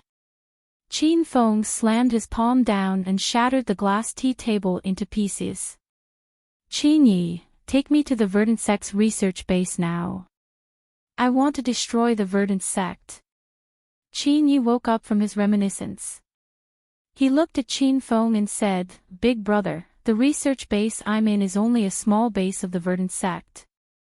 Why don't we wait for a few more days? I'll investigate the other bases of the verdant sect and wipe them out in one fell swoop. Qin Feng pondered for a moment. Then, he waved his hand and said, There's no need to wait. The verdant sect is a heartless organization. They will destroy every base they discover. I'm sure the higher-ups of the verdant sect have already discovered your secret escape. If we don't get there in time, that base might be relocated. Moreover, the verdant sect is much stronger than you and I have imagined. It's best to destroy their bases one by one. If we want to capture them all in one fell swoop, we'll need a very powerful force. Although Qin Feng hated the verdant sect to the core, he wouldn't lose his mind over it. Not long ago in the Devil City, Qin Fen had fought with the ghost-face evil king, who turned out to be a ninth-layer heretic cultivator. It seemed that the sect master behind the scenes of the verdant sect was not as simple as he seemed. Who knew what realm he had reached? After Qin Yi heard Qin Feng's words, he nodded and said, Big brother's analysis is reasonable. Then let's not delay and prepare now. We'll charge over tonight, all right. You've just escaped from the verdant sect, so you must not be eating or sleeping well for the next few days. Go and get some rest. I'll meet you at 7 tonight, and then we'll go to the verdant sect experimental base. After Qin Feng arranged everything, Qin Yi didn't object and left first. After Qin Yi left, Qin Feng walked to the floor-to-ceiling window and looked at the group of cute and beautiful women strolling along the beach. The sun shone down on Hero City and enveloped this sacred land in a golden light. This was the castle that Qin Feng had spent blood, sweat, and tears to build. It was the home that he had built for these women. Qin Feng would not allow anyone to destroy all of this, not even his cousin Qin Yi. After a while, Lu Jia, Huang Jinghua, and the others walked in. Young Master Qin, you were looking for us. The important people in charge of Hero City security had arrived. They didn't play around with Qin Feng like they usually did. Instead, they stood in a row with serious expressions on their faces. This was because they were wary of Qin Yi's sudden appearance. After Qin Feng finished talking with Qin Yi, everyone guessed that Qin Feng had something important to announce. Lu Jia, Huang Jinghua, long hair, Hua Bei, Hua Tuo, Qin Feng glanced at them, and his voice was grave. Everyone, I'm going out tonight. Guard Hero City well and don't let any outsiders enter Hero City. Even if you lose your head, you have to protect the sisters-in-law. Do you understand? It was rare for Qin Feng to be so serious. His body radiated a dignified aura. At this moment, he was fully deserving of being the city lord of Hero City. The normally silly Lu Jia and the others were even more serious than Qin Feng. Lu Jia stood up and said, Young Master Qin, I don't think Qin Yi is reliable. How about young Master Qin send him to the capital, just in case? In the beginning, Qin Feng also wanted to send Qin Yi back to the capital. However, Qin Yi was his cousin, and after Qin Feng learned of his grandfather's good intentions, he felt guilty toward Qin Yi's younger brothers. This time, Qin Yi had escaped from death. If what he said was true, then Qin Yi had suffered for the past half a year, and all of this had something to do with Qin Feng. Qin Fen wanted to use tonight's operation to test Qin Yi. If Qin Yi was sincere about turning over a new leaf and submitting to Qin Fen like Qin Wudao and Qin Shao, then his brothers would work together. This was what Qin Fen wanted to see. I have my own arrangements. Just do as I say. Qin Fen's voice became cold. Lu Jia immediately cupped his fists and said, "Yes, young Master Qin. I, Lu Jia, swear to protect the sisters-in-law and the safety of Hero City with my life. Wang Jinghua swears to protect our homeland with his life. Long Hair swears to protect our homeland with his life." The three of them swore a blood oath. Hua Tuo and Hua Bei also nodded to express their agreement. Qin Fen planned to leave Shimin Chueshue and Ouyang Feng in Hero City tonight. Moreover, those women were all martial artists and had the ability to protect themselves. Qin Fen could then follow Qin Yi to the Verdant Gate base without any worries. After Qin Fen finished giving instructions to Lu Jia and the others, they left to make arrangements. Not long after they left, a large group of beautiful women rushed in. "Qin Fen, are you all right?" Zhao Lingxian rushed in first and held Qin Fen's arm to check on him. "I'm fine. I'm going to destroy one of Verdant Gate's bases with Qin Yi tonight. To prevent Qin Yi from luring us away, I've strengthened the security of Hero City. Everyone, be on your guard tonight. If you see anything out of the ordinary, call me in the Hero Alliance. I'll come back immediately to protect everyone." Qin Fen looked at the girls and saw that they all looked nervous. "I'm fine." The more the women listened, the more worried they became. They didn't have high hopes for Qin Yi, and now they felt that there was something wrong with him. "Qin Fen, why don't you stay?" Qin Yi, Sima Tu, and Li Xiao Jia worked together to suppress you. Qin Yi was killed in the battle at the Amethyst Dragon Palace. It had nothing to do with you. You've already done your best, so don't feel guilty. Han Ying knew what happened half a year ago the best because she had joined Qin Ye's team and tricked Qin Fen in the business world. Han Ying felt a stabbing pain in her heart when she thought about it. She regretted betraying Qin Fen the most in her life. If she could turn back time, she would rather die than betray Qin Fen. Qin Fen pulled Han Ying into his arms and gently smoothed her furrowed brows. He smiled and said, "All right, let bygones be bygones. You'll be the new Han Ying when you come back from America. Build a business empire for me in the future as compensation." Han Ying was deeply moved by Qin Fen's words. She swore in her heart that she would use the rest of her life to make up for her mistake and make Qin Fen the richest person on earth. Since Han Ying failed to dissuade Qin Fen, the other women didn't plan to dissuade him either. Hua Yan stepped forward and said, "Qin Fen, I'll go with you tonight. I can't stand those bastards from the Verdant sect any longer. I'll kill them to my heart's content tonight. I want to go as well. I want to eliminate evil for the people." Ren Xiaoyao also stepped forward. Lin Bei, Bai Qing, Zhao Lingxian, Lu Wenjing, a large group of women surrounded Qin Fen and requested to go with him. Qin Fen smiled and patted their heads. "How about this? Hua Yan, Xiaoyao, and Xiaoli, come with me tonight. The rest of you stay in Hero City and wait for us to come back." Qin Fen chose the three most powerful women.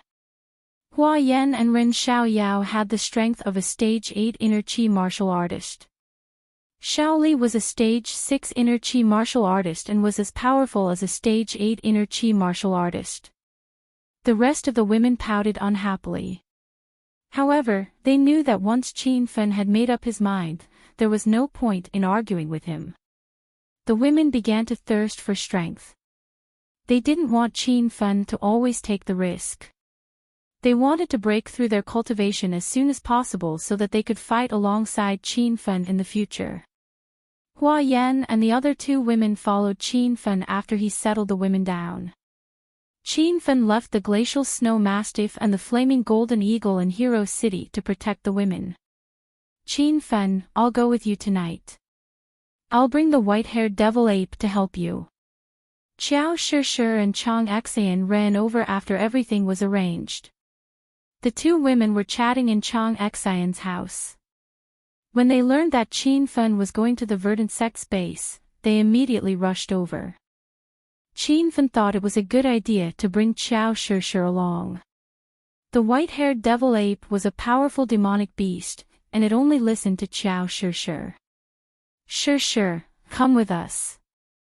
Tonight, you just need to command the white-haired devil ape to fight.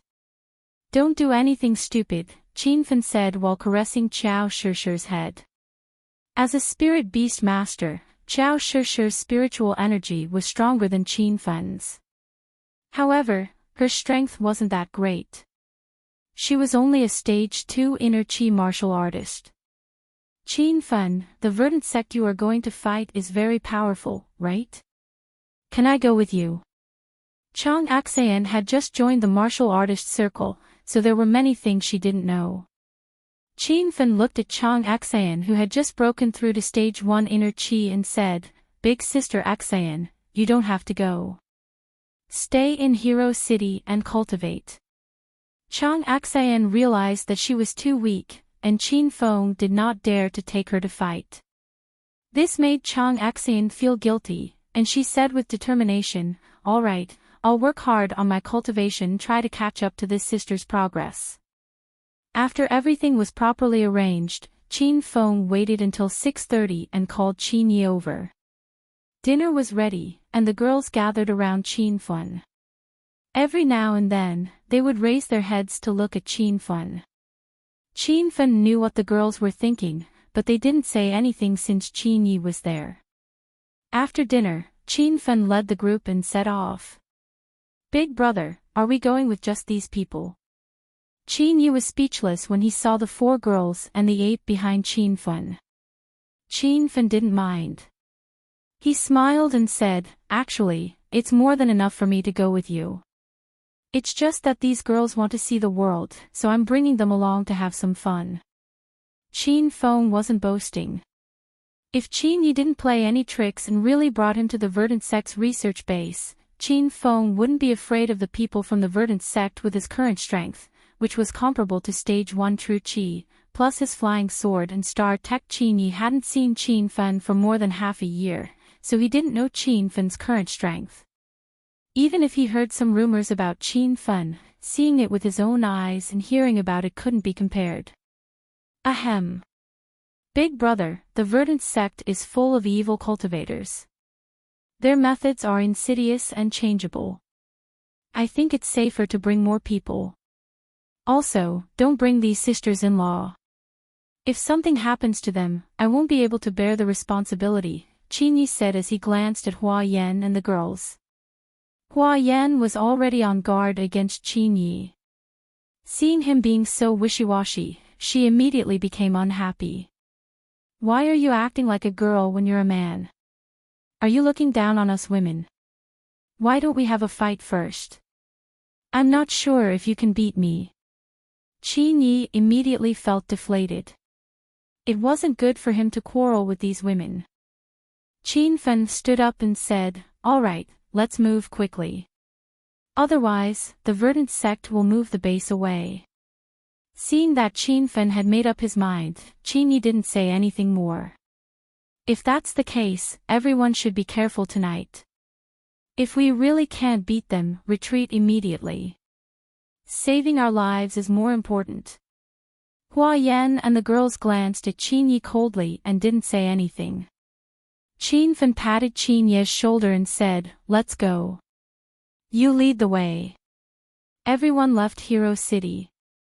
Under the cover of the night, they drove 2 cars and sped away.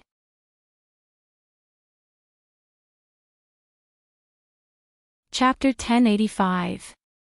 Qin Yi, where is the verdant sect research base? Qin Feng asked while lying leisurely in the passenger seat. Qin Yi said as he drove, it's in Acropolis City's Coiled Snake Mountain. The Verdant sect dug a mountain peak into an underground base. That place is very hidden. Qin Feng was slightly taken aback.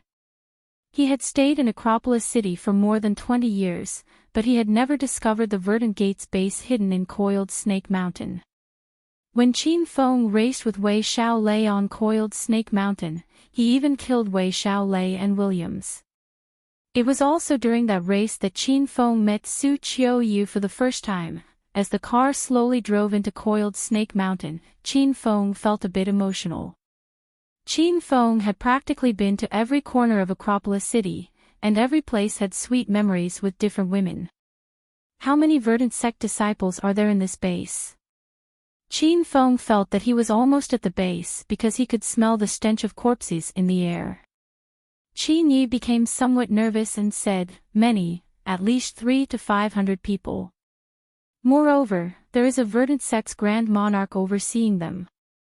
Although Qin Fen had been enemies with the Verdant sect for a long time, he still didn't know much about the internal affairs of the Verdant sect. What does the Great King mean? Big brother, the Verdant sect was passed down from the Beggar sect in history. It used to be the biggest sect in the world, but due to the large number of its members, there were endless internal strife. Their behavior was hovering between the righteous and the evil. Later on, the Verdant sect started to practice the evil ways, and a large group of evil cultivators emerged. These evil cultivators eventually ruled the Verdant sect, and it has been developing to this day. There is a very strict hierarchy within the Verdant sect. There are 5 kings, one of which is the Ghost Face Evil Lord. He is the sect master of the Verdant sect, and he leads over 100,000 disciples of the Verdant sect that are spread all over the world. Below him are the 5 kings, who are responsible for guarding the 5 important bases. Below them are the 9 pouch elders, protectors, and disciples, and the experimental base we're going to attack tonight is guarded by one of the 5 kings, the ghost-faced Yin King. Qin Ye's introduction was very detailed. Qin Feng increasingly felt that Qin Yi had really changed for the better. Qin Feng asked, "Is Ghastly Evil King also one of the 5 kings of the Verdant sect?" Qin Yi was stunned for a moment and said, "Yeah, big brother, have you ever met the Ghost Face Evil King? It is said that he is a 9th stage evil cultivator, and his strength is comparable to that of a 1st stage true Qi martial cultivator. He is extremely powerful." Qin Yi still didn't know Qin Fen's true strength, so Qin Fen didn't say much. He didn't mention that he had killed the Ghostface Evil King. There was a cemetery behind the Coiled Snake Mountain. No wonder the Verdant sect chose this place as their base. Ordinary people wouldn't come to such a place. Moreover, the Verdant sect belonged to the evil cultivators, so they preferred this kind of place where Yin Qi gathered, as it was beneficial to their cultivation. "Big brother, we're almost there." Qin Yi suddenly slowed down and stopped halfway up the hill. Hua Yan's car also stopped behind Qin Feng's car, and both cars turned off their lights. "Big brother, we're almost there." Everyone got out of the car. They were all dressed in black, as if they wanted to blend into the night. "Qin Feng, have we arrived?" Hua Yan and the other girls surrounded Qin Feng. Qin Feng nodded and said in a low voice, "According to Qin Ye's information, there are at least 300 to 500 Verdant sect disciples in this base, and there is also a powerful Ghostface Evil King. Everyone, be careful. If you can't defeat them, run. Don't get hurt, do you hear me?" Qin Feng wasn't worried about himself and Qin Yi. He was afraid that these women would get hurt. Hua Yan, Ren Xiaoyao, and Qiao Shishir nodded. Shaoli kept checking the surroundings. She frowned as if she had something on her mind, but she didn't say anything. "This is the topographic map I stole when I came out. Big brother, sister-in-law, take a look." Qin Yi took out a map from his pocket. Qin Feng shone his flashlight on the map. Everyone glanced at it and memorized it. "Big brother, this base has 4 exits. Why don't we split up and attack from 4 different directions? We'll meet at the underground laboratory, Qin Yi suggested. As Prince Wen of Jincheng City, he was very smart. Qin Feng immediately shook his head and rejected the idea. No need to split up. We'll all attack from the main entrance. Qin Feng was worried that Xiao Shi and the other girls would be in danger if they split up. He had to bring the 4 girls with him and keep them in his line of sight at all times. Qin Yi nodded and said, "All right. We'll follow your plan, big brother."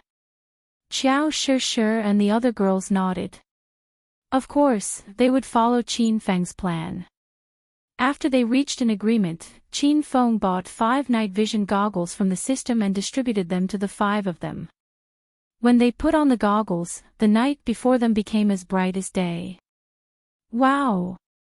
Qin Feng, where did you get this high-tech gadget from? This goggles is insane. Hua Yan couldn't help but exclaim. Ren Xiaoyao and the other girls were shocked as well. Their mouths were wide open and they looked adorable. Qin Yi was shocked. Half a year ago, when he went against Qin Feng, he discovered that this big brother of his was very mysterious. Now that they met again, he realized that Qin Feng was even more mysterious. Alright, let's move out now. Qin Yi, we'll take the lead. Hua Yan, the 4 of you follow behind me. Xiao Shi, you bring the white-haired demonic ape to cover us. After Qin Feng arranged the team, he took the lead and set off. He leaped and disappeared into the night. Even though Xiao Shi and the other girls were wearing night vision goggles, they couldn't see Qin Feng's trail. All they saw was a flash of pink light. In the blink of an eye, he landed on a hill several hundred meters away. Rumble. A deafening explosion resounded in the air. Qin Feng shot out dozens of fireballs from his palms, illuminating half of the hill. The entrance to the Verdant Sect research base was right under Qin Feng's feet. The fireballs rained down and destroyed the hill, revealing the entrance to a deep pit. I'll go in first. Qin Feng leaped into the Verdant Sect's base. Qin Yi and the others finally regained their senses. They were dumbfounded by Qin Feng's strength. Sisters-in-law, let's follow him, swoosh. Qin Yi had already set off at lightning speed. Xiao Shi and the other girls were a little slower. After a few seconds, they arrived at the edge of the deep pit. The sound of a fierce battle came from underground. It sounded like a bomb had been detonated. Xiao Shi and the other girls' expressions changed drastically. They were so worried about Qin Feng that they jumped into the pit without a second thought. Who's that? How dare you break into the Verdant Sect research base at night? You're courting death. As soon as they arrived at the bottom of the pit, they saw a dozen Verdant Sect disciples in black robes surrounding Qin Feng. Qin Feng wielded a long sword that was as pure as the moon. He swung the long sword lightly, and as if he was channeling the power of the moon god, he sliced 5 or 6 Verdant Sect disciples who were charging at him into half. Qin Yi dashed forward and fought side by side with Qin Feng. He took out a pair of boxing spikes and threw them at the Verdant Sect disciples. Bang! Bang! Bang! Deafening noises resounded in the underground pit. Half a year ago, Qin Yi had yet to enter the Dao, but now, his strength was comparable to a stage 6 inner Qi martial artist. However, Qin Feng felt a chilly wind blowing from all directions. It seemed to have come from Qin Ye's body when he was fighting. It was at this moment that Shaoli appeared beside Qin Feng. Be careful, master. Shaoli had become even more powerful in this graveyard. The chilly wind was so chilly that it scared Hua Yan and the other girls. However, Hua Yan and Ren Xiaoyao were experienced women, so they quickly regained their senses. One of them swung the blood shadow whip while the other swung the waning moon sword. Bang! Bang! The narrow tunnel was filled with a few people. Sword chi, whip shadows, fist winds, and chilly winds rang out. The verdant sect disciples couldn't even withstand a single blow. In an instant, a large number of them were knocked down by Qin Feng and the others. Big brother, let's hurry and kill our way to the laboratory hole. The ghastly king of Yin usually stays there. The objective of this operation is to kill the ghastly king of Yin so that we can deal a heavy blow to the verdant sect. Qin Yi looked anxious. He took the lead and flew into the tunnel, ready to lead the way. In fact, these verdant sect disciples were just small fries. It was pointless to kill them all. Qin Feng's real objective was to kill the ghastly king of Yin and destroy the laboratory hole. Only then could he deal a heavy blow to the verdant sect. Everyone, be careful. Qin Feng glanced at the 4 girls behind him. The 4 girls nodded their heads repeatedly. Then, they rushed into the depths of the tunnel. Along the way, many verdant sect disciples tried to stop them, but they were instantly killed by Qin Feng and the others. 10 minutes later, they arrived at the laboratory hall. The space inside the hall was much more spacious than before. It was built like a hotel room, with corridors in the east, west, north, and south, and rooms on both sides. There were many verdant sect disciples in the hall. When they saw Qin Feng and the others rushing into the hall, they were all startled. Who are you? How dare you intrude into the verdant sect's laboratory? Grand Elder, there's no need to waste your breath on them. There's a way out for them, but they chose to barge into hell. Recently, the laboratory hall has been expanding, and we're in need of lab rats. These people have come at the right time. Everyone, let's go together and capture these people alive. After a brief moment of panic, the verdant sect disciples became fierce. One of the elders issued an order, and all the verdant sect disciples in the hall pounced on Qin Feng. Buzz. A strange energy fluctuation reverberated in the air.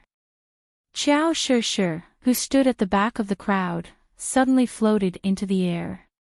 Her long hair fluttered to the top of her head, and she looked like a demoness who had gone mad.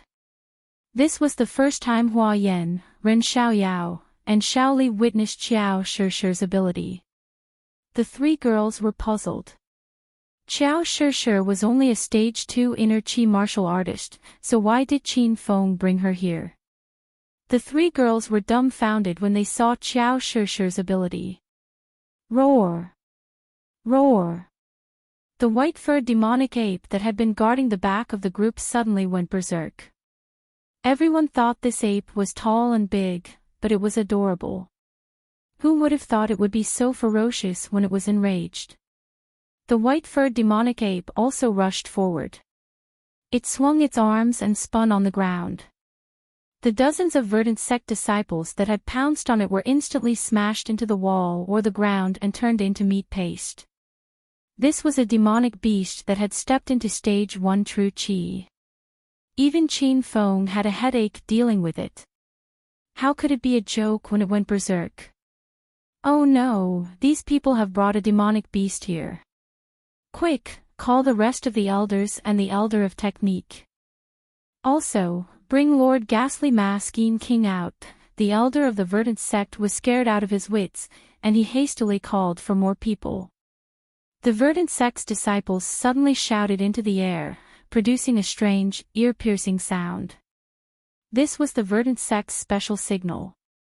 A few seconds after the sound was heard, hundreds of people suddenly rushed out of the 4 rows of houses and surrounded Qin Feng and the others in the hall. Roar! The white-furred demonic ape was enraged by these people. It raised its head and roared at the sky. The roar alone was enough to intimidate everyone. The hall shook violently, and some chandeliers fell to the ground. Gravel and dust fell from the walls. Bang! Suddenly, there was another loud noise in the hall. A man in a black robe with his face covered appeared out of nowhere. It was as if he had descended from the sky. When his feet landed on the ground, several cracks immediately appeared on the ground. The crack spread all the way to the wall, and even the wall cracked. Qin Yi, how dare you escape without permission, betray the organization, and bring people here to cause trouble. Today is the day you die.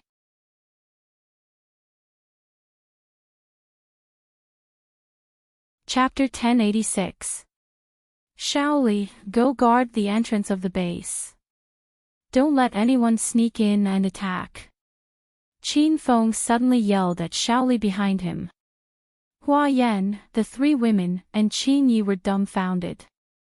What did Qin Feng mean by calling Shaoli to guard the door as soon as the ghost-face King came out? Master. Shaoli was also quite puzzled and wanted to ask him to stay. She did not want to leave this place and wanted to fight alongside her master. Qin Feng's expression was solemn. There was a trace of disappointment and coldness in his eyes as he roared, I told you to get out, so get out. Quick. Shaoli jumped in fright. Ever since she had followed Qin Feng, this was the first time her master had been so fierce to her. Shaoli didn't know what was going on, so she could only jump into the tunnel and fly back. Only Qin Feng, Qin Yi, and Hua Yan were left in the hall. The five of them formed a small circle and cautiously observed the hundreds of verdant sect disciples around them. The white-haired demonic ape was still roaring.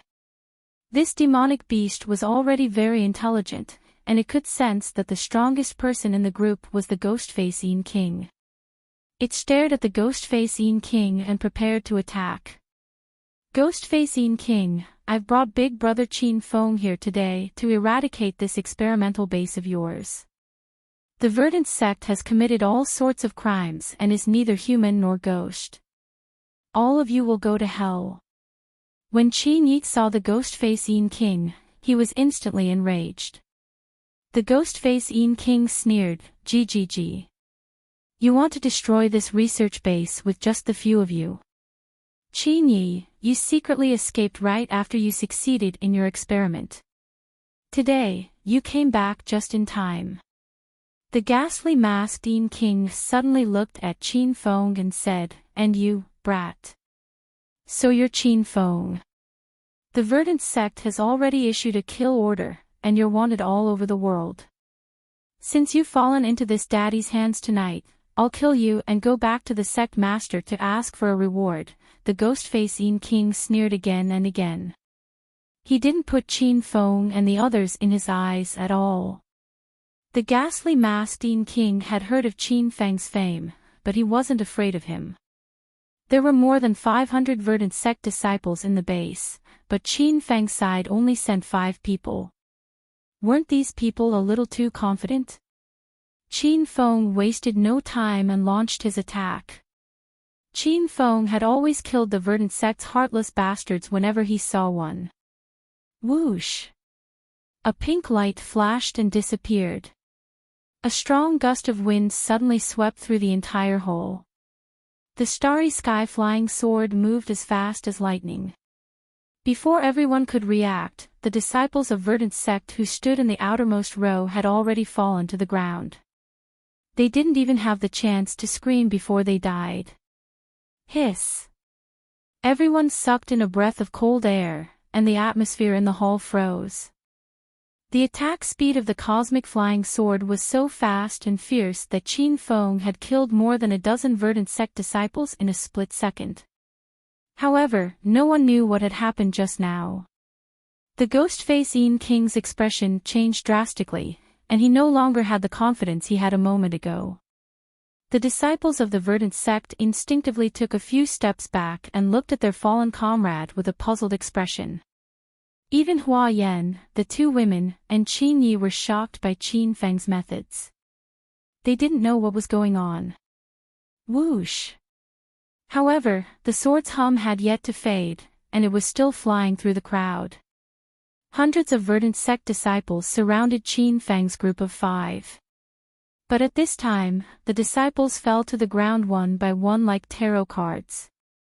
More and more people fell to the ground, and the speed of their fall was getting faster and faster. Rumble. The ghost-face King finally figured out what was going on, and he flew toward Qin Feng with his palm. "Brat, you're courting death." His palm was still in the air, but it had already shattered half of the space above Qin Feng's head. A violent gust of chilly wind blew, and it was as if dozens of gales were blowing. Hua Yan and the other women couldn't even stand steadily, and their delicate bodies began to sway in the wind. "Get lost." Qin Feng raised his sword and slashed out with Moon's sorrowful sword. Half of the sky above him was suddenly shrouded by sword chi and pierced through the chilly wind. Bang! Bang! A loud sound came from the roof, and dozens of sword chi shattered the ceiling, causing rubble to fall. The ghost-faced King had already disappeared, and his movements were even faster than Qin Feng's. Moreover, he was accompanied by gusts of cold wind, which made Qin Feng feel somewhat panicked. Rumble. A chilly wind blew behind Qin Feng. Hua Yan and Ren Xiaoyao finally regained their senses when the ghost-faced King suddenly reappeared. They hurriedly rushed forward to help Qin Feng block the palm. However, a strange energy wave rippled out, and the snow-white white-furred demonic ape leaped down like an awakened ancient beast with a furious roar. Rumble. The ground trembled, and the white-furred demonic ape opened its bloody mouth and roared at the ghost-faced King. The palm hit the white-furred demonic ape's abdomen, but the demonic beast only took a step back, and it didn't seem to be injured. Bang! Bang! The white-furred demonic ape was completely enraged by the ghost-faced King, and it swung its iron arm at the ghost-faced King. The air exploded continuously, and it was the sound of air being pierced by the white-furred demonic ape. A trace of fear flashed through the ghost-faced King's eyes. This demonic beast's strength was beyond his expectations. Whoosh! The chilly wind blew, and the ghost-faced King disappeared again. These two exchanges happened in the blink of an eye.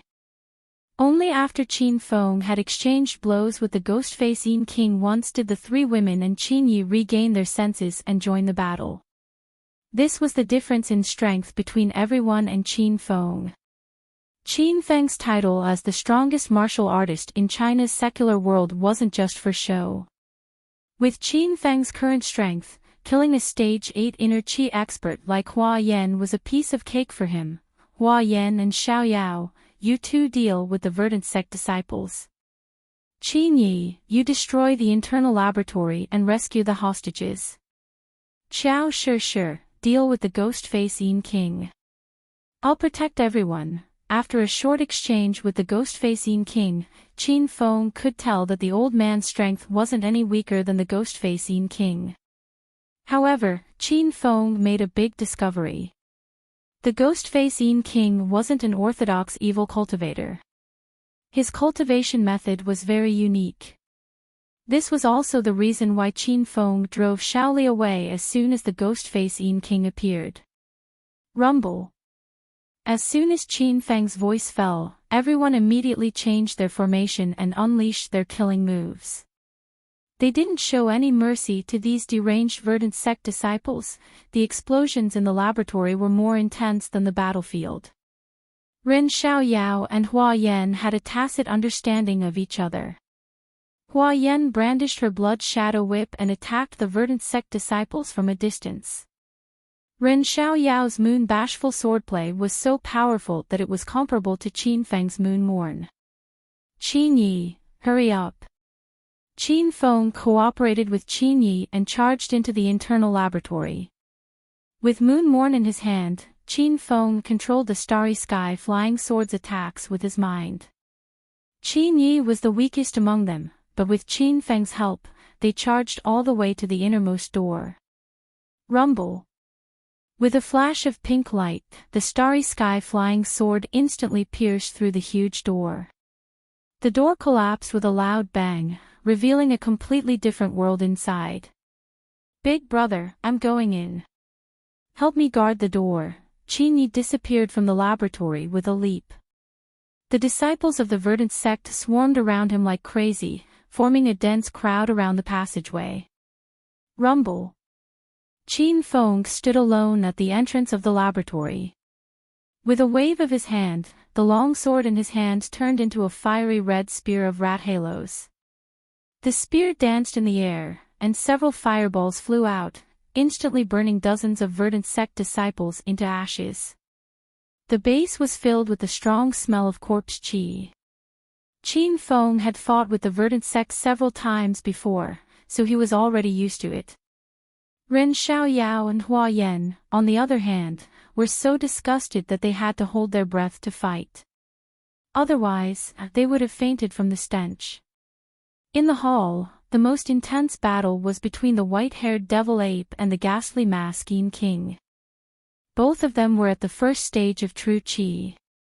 Every time they collided, the entire underground base would shake violently, as if there was an earthquake nearby.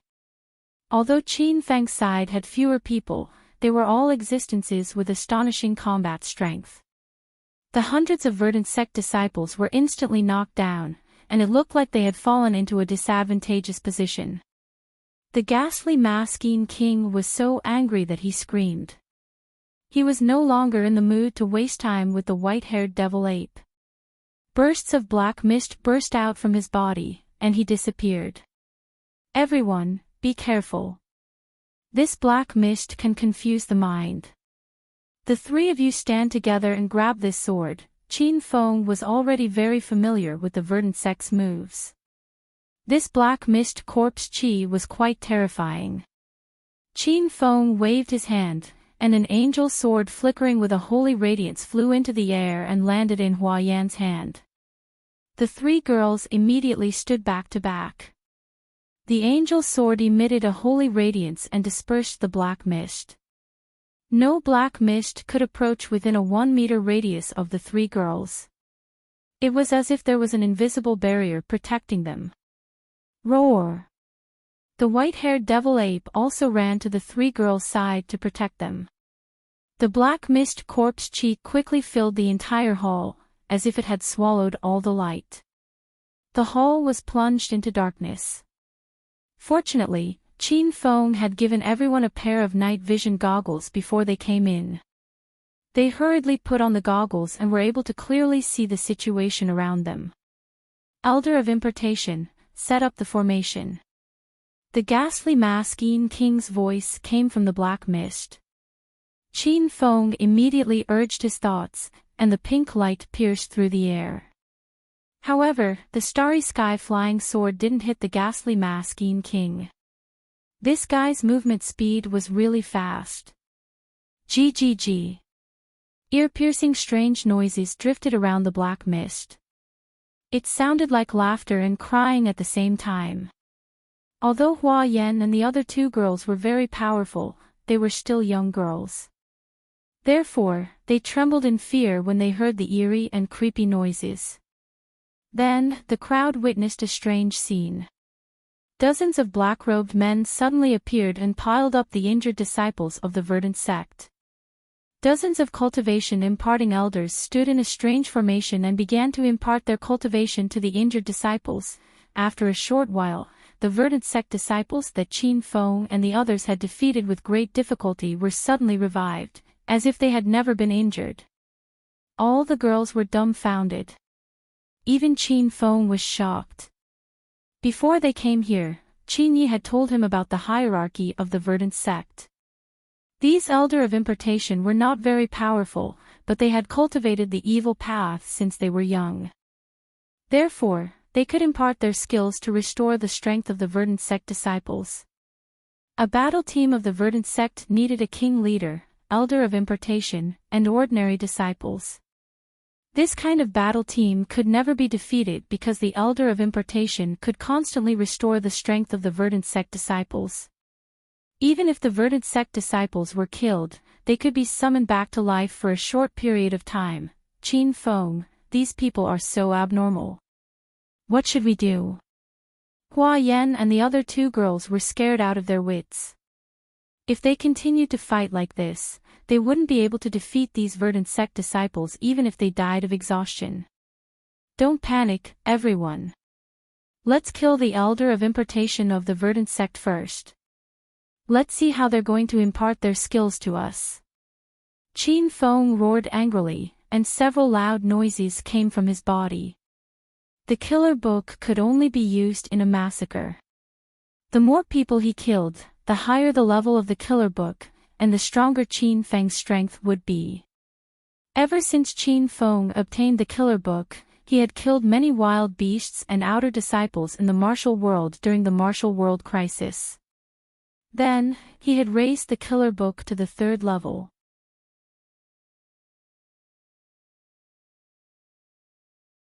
Chapter 1087. Swoosh.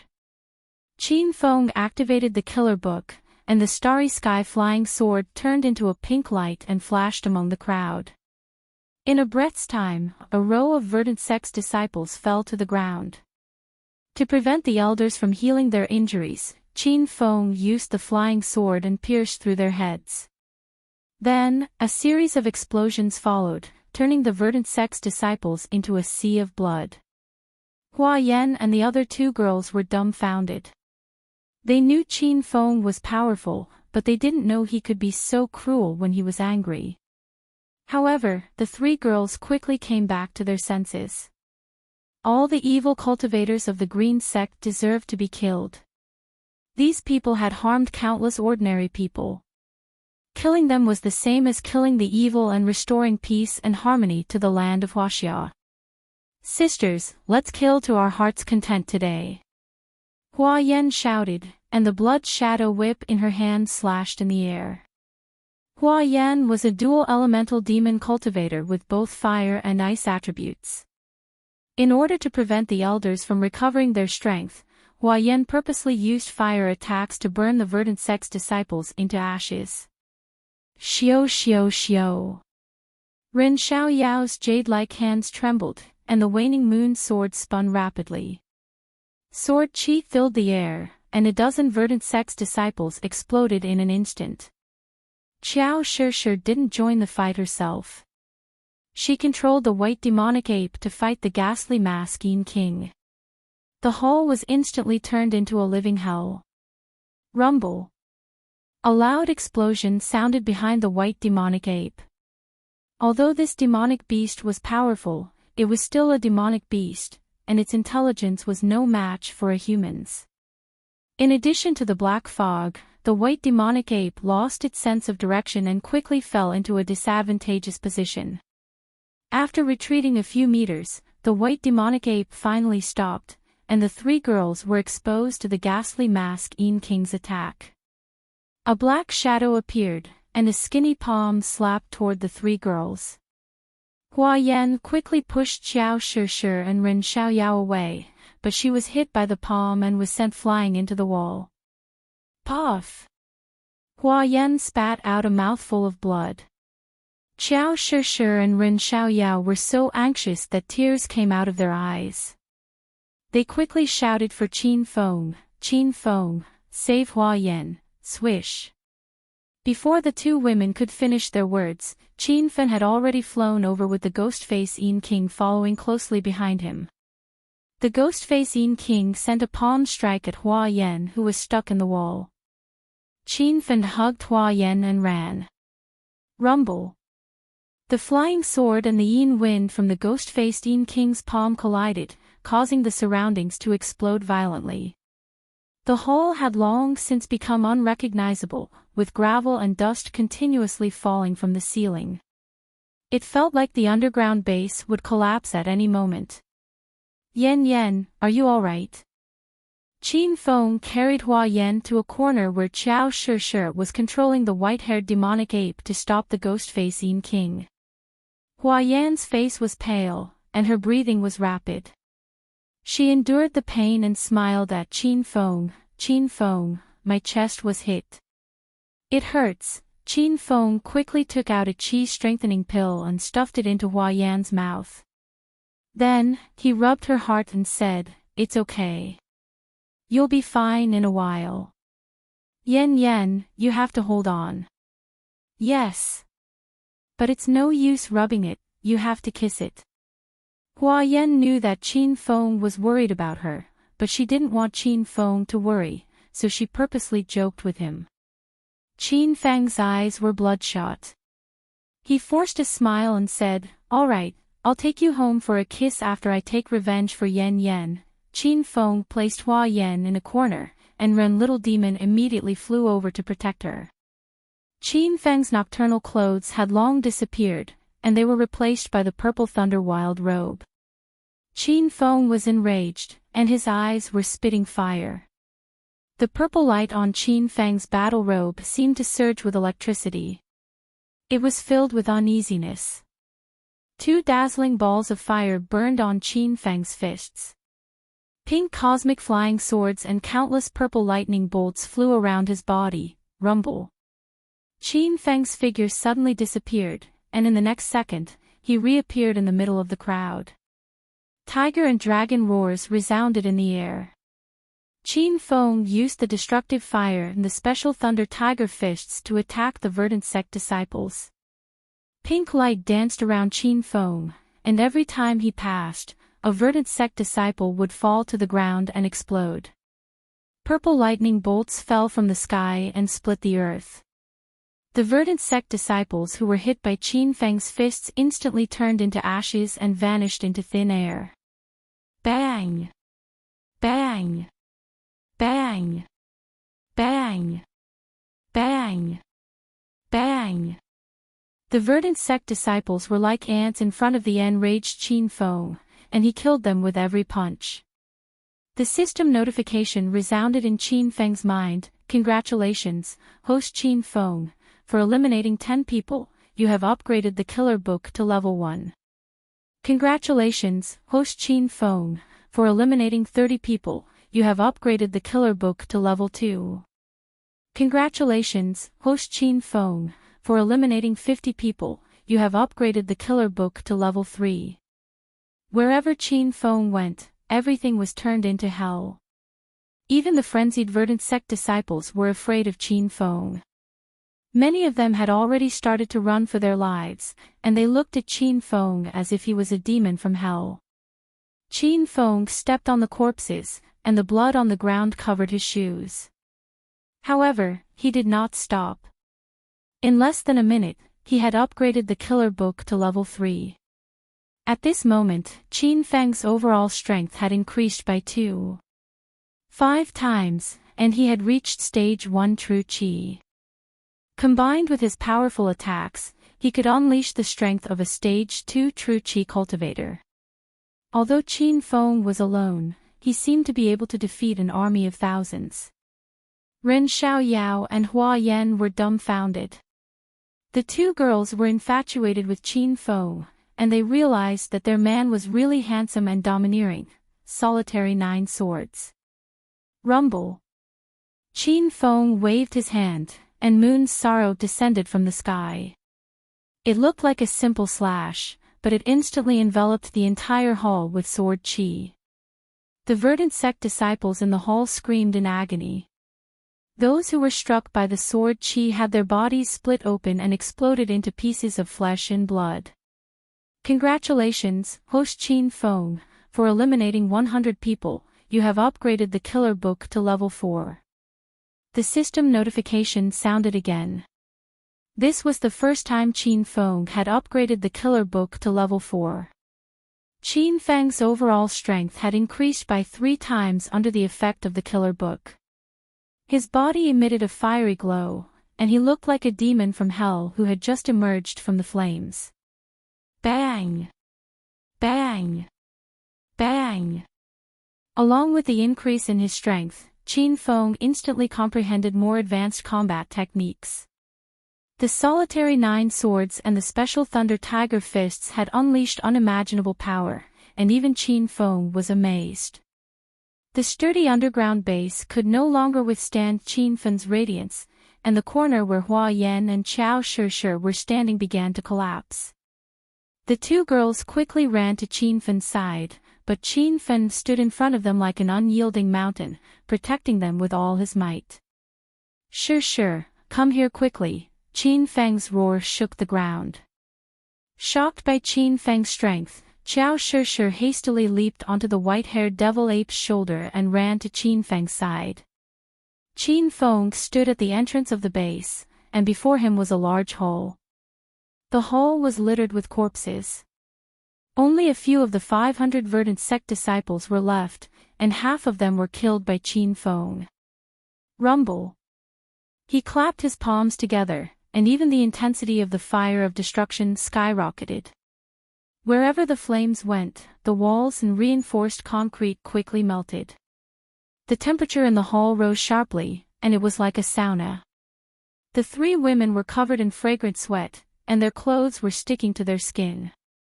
Congratulations, host Qin Feng, for eliminating 200 people. You have upgraded the killer book to level 5. Qin Feng had never thought of upgrading the killer book to level 5.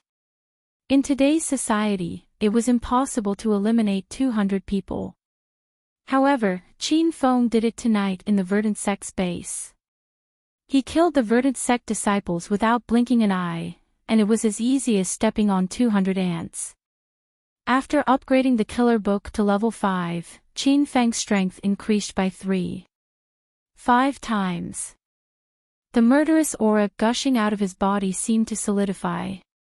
The strongest Qin Feng had ever encountered was a level 1 true Qi stage opponent. He couldn't tell which level of true Qi stage he had reached. However, Qin Feng had witnessed Ouyang Feng's strength, and he believed that Ouyang Feng wouldn't last more than 10 moves against him.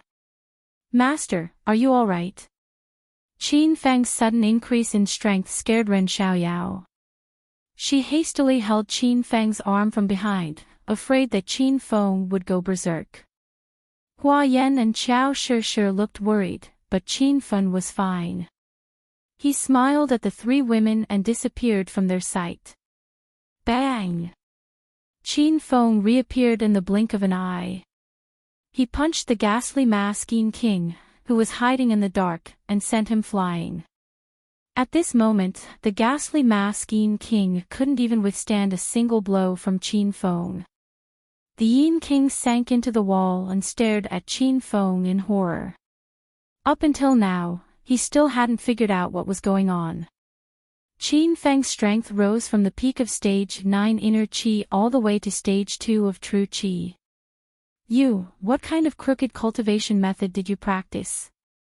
The ghastly Masking King's voice trembled, and his previous arrogance was nowhere to be seen. Qin Feng's figure disappeared, and then reappeared. He punched the ghastly Masking King's stomach, and the entire wall collapsed. The ghastly Masking King was smashed into the ground by the falling bricks, and Qin Feng had already returned to the three girls. Ghastly Masking King, this is the result of injuring my women. Today is the day you die. Qin Feng stood like a pine tree, like an indestructible god of war. Hearing Qin Feng's domineering words, the three girls were extremely excited, especially Hua Yan. She couldn't wait to pounce on Qin Feng and fight him for 300 rounds because Qin Feng was furious because of her. The ghastly Masking King was already battered and exhausted. He was lying under a few pieces of the wall, and he didn't even have the strength to get up. This was an expert comparable to a stage 1 true Qi expert, but he was beaten like a stray dog by Qin Feng. If this scene was seen by the martial cultivators of China's secular world, their eyes would definitely pop out of their sockets. Qin Feng's strength was much stronger than what they had imagined. Qin Feng, spare my life. I can plead with the verdant sect master and ask him to cancel the order to hunt you down. The ghastly Masking King realized that he had suffered a crushing defeat, and he actually started to plead with Qin Feng. With a muffled rumble, Qin Feng's figure appeared on the ghastly Masking King's body. He stepped on the broken walls and stomped the ghastly Masking King deeper into the ground. Ha! Do you think I'm afraid of the verdant sect's order to hunt me down? I can't wait for the verdant sect's people to hunt me down. No matter how many of them come, I'll kill them all. Don't worry, your verdant sect. When I'm done with my business, I'll personally go and exterminate your entire sect. Qin Feng and the verdant sect already had an irreconcilable enmity. Forget about the verdant sect sparing Qin Feng, because Qin Feng would never spare the verdant sect. The ghastly Maskeen King realized that Qin Feng's side couldn't be persuaded, so he suddenly sent a palm strike at the bottom of Qin Feng's feet. His palm carried a mass of black mist, and it instantly enveloped Qin Feng's entire body. Hua Yan and the other two girls screamed in fear. This black mist seemed to be even more intense than the one released by the ghastly Maskeen King. The black mist was like a burning flame, and it actually started to explode in an instant. A series of loud explosions rang out one after another. Qin Feng was in the middle of the black mist, and this time, he was definitely going to die from the explosions. Hua Yan and the other two girls were so anxious that they started to shed tears. Ren Xiaoyao raised her sword and was about to rush forward to kill the ghastly Maskeen King. Whoosh! But at this time, a pink light flickered and directly pierced through the ghastly Maskeen King's head. Another series of explosions rang out, and the ghastly Maskeen King's entire body exploded. However, there was no blood, and instead, masses of black mist filled the air. This guy's body was filled with corpse qi. Qin Feng, are you alright? Seeing Qin Feng fall to the ground, the three girls immediately surrounded him.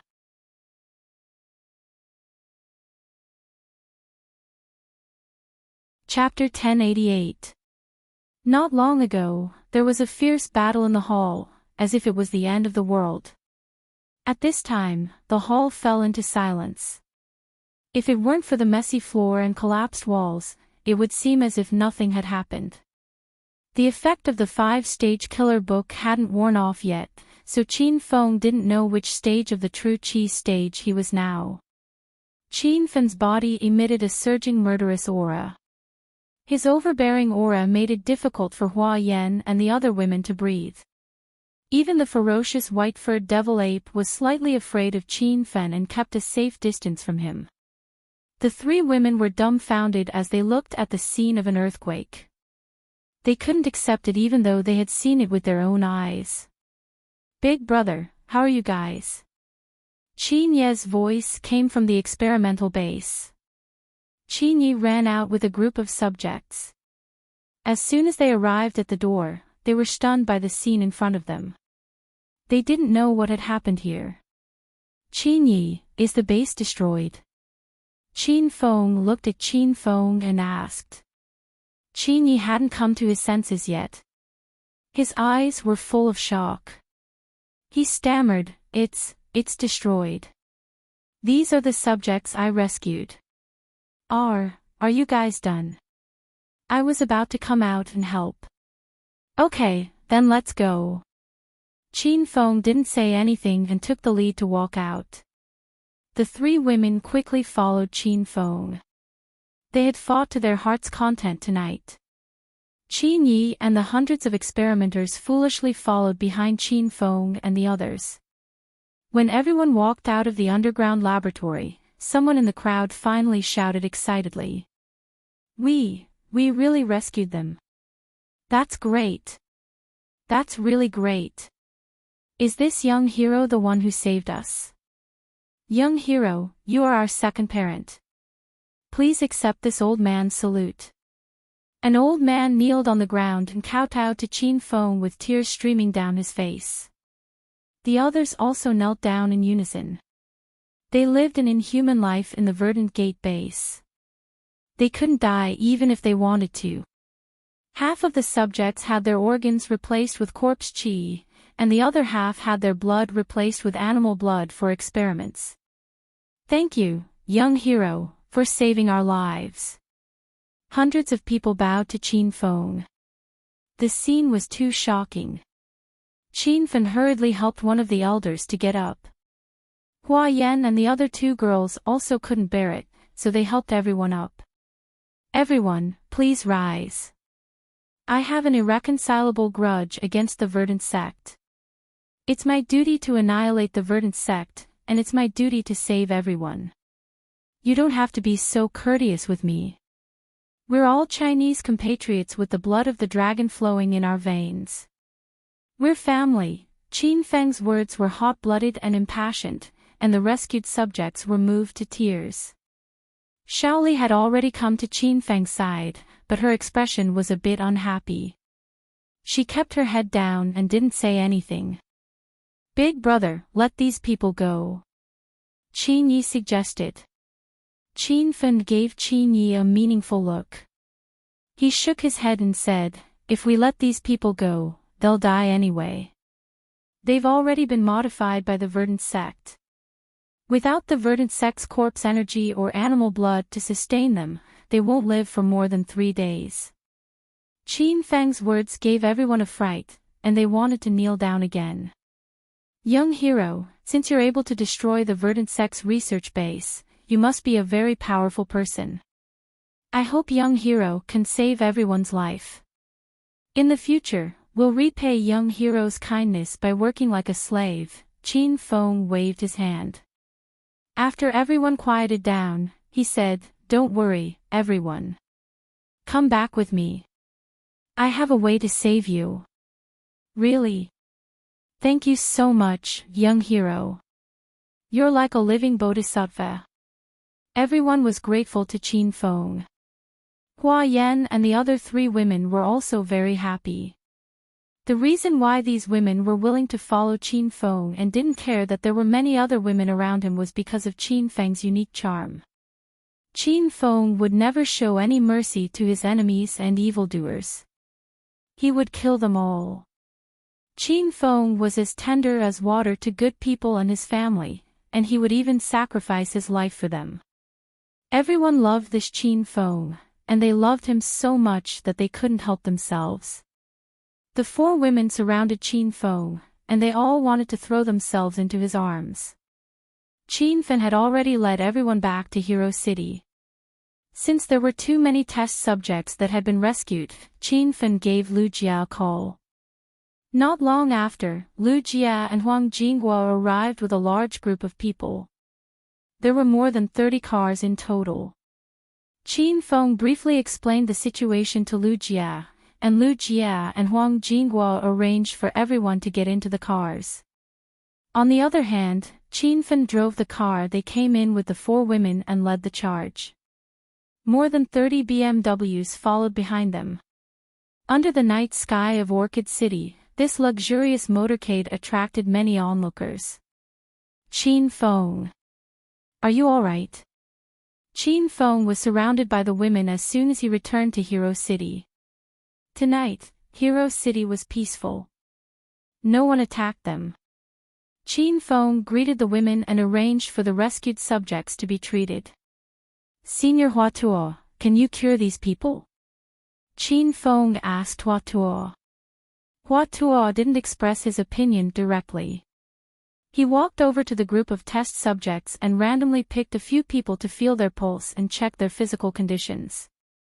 "Young Master Qin, they can be cured, but it will take a month," Huatuo said calmly after checking their conditions. Since Huatuo said he could cure them, Qin Feng didn't have to worry anymore. He ordered Lu Jia, "Go and arrange for their accommodation, and help Senior Huatuo to treat them." "Yes, young Master Qin." Qin Feng was swift and decisive when it came to business. He quickly arranged everything. The 100 or so people who were saved were incredibly moved. They all knelt down again. "Young Master Qin, after we're cured, we're willing to stay and work for young Master Qin. In the future, we'll do anything to repay young Master Qin for saving our lives." These experimenters were all captured by the verdant sect.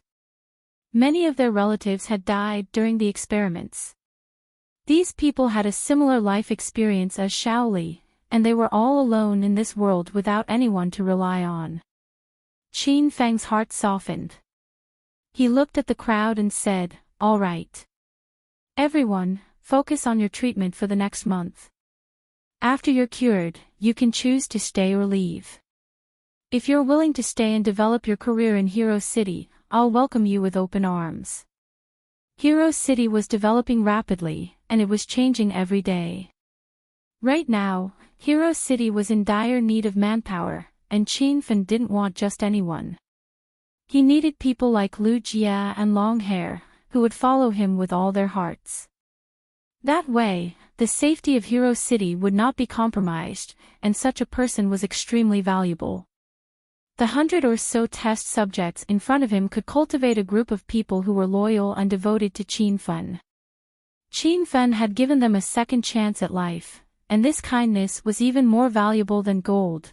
The group of rescued subjects had left with Hua Tuo. Qin Feng chatted with the women for a while and said to Qin Yi, "Tonight's attack was a success. Come to my room." Qin Feng went to talk business with Qin Yi, and the women did not bother Qin Feng anymore. Qin Feng and Qin Yi sat in the living room when they arrived at the villa. Qin Yi couldn't contain his excitement and said, "Big brother, I've finally avenged myself. I can't express my excitement with words. Big brother, you're much stronger than I thought. It's great that the Qin clan has an expert like you." Qin Feng sat calmly on the sofa and looked at Qin Yi, who was dancing with joy. He seemed to be deep in thought. After Qin Yi finished his long speech, Qin Feng said, "Qin Yi, you've done a great service tonight. If you didn't point out the location of the verdant sex base, I wouldn't have been able to destroy the research facility and rescue nearly 100 people who were suffering. Since you want to stay and develop your career in Hero City, I'll do as you say. From now on, you'll be in charge of the security of Hero City with Lu Jia and the others. You're not very powerful, so you can speed up your cultivation when you're free. Now that Hero City is filled with spiritual energy, it'll be twice as fast as the outside world." Qin Feng made up his mind, and Qin Yi promised, "Okay, big brother. Don't worry, I'll help big brother take care of Hero City." Qin Feng stretched his body and stood up. "Alright, you must be exhausted tonight. Rest early. I'll leave this villa for you to stay in. I still have many things to do, so I won't be staying in Hero City for too long." Qin Yi escorted Qin Fen out of the villa. As he watched Qin Fen's silhouette disappear into the dark night, Qin Ye's amiable smile suddenly turned cold. "Qin Fen, my good big brother, don't worry and go do your big business. After you leave, I'll help you take care of Hero City and your sisters-in-law." "Master." Qin Feng left the villa and was about to go to Hua Yan's room to check on her injuries when Shaoli suddenly appeared on his way. Shaoli was a ghost cultivator, so he didn't make any noise when he walked at night. Qin Feng was startled. "Shaoli, are you trying to scare me by pretending to be a ghost?" Shaoli stuck out her tongue awkwardly. She had been in low spirits ever since she came back from destroying the Verdant Gate experimental base. Qin Feng suddenly walked up to her and pulled her into his arms. Shaoli's delicate body trembled. She raised her head and looked at Qin Feng with an aggrieved expression. "Master, do you not want Shaoli to stay by your side? If that's the case, I'll leave tonight." Back at the Verdant Gate experimental base, Qin Feng yelled at Shaoli to leave as soon as the ghost-faced Yin King appeared. Shaoli felt a stabbing pain in her heart. She had hoped to fight Qin Feng to the death, but Qin Feng had asked her to leave. Shaoli didn't need to explain. Qin Feng understood everything. He hugged Shaoli and said in a low voice, "Don't overthink it. I don't mean anything else. I asked you to leave because I was afraid your identity as a ghost cultivator would be exposed, didn't you notice?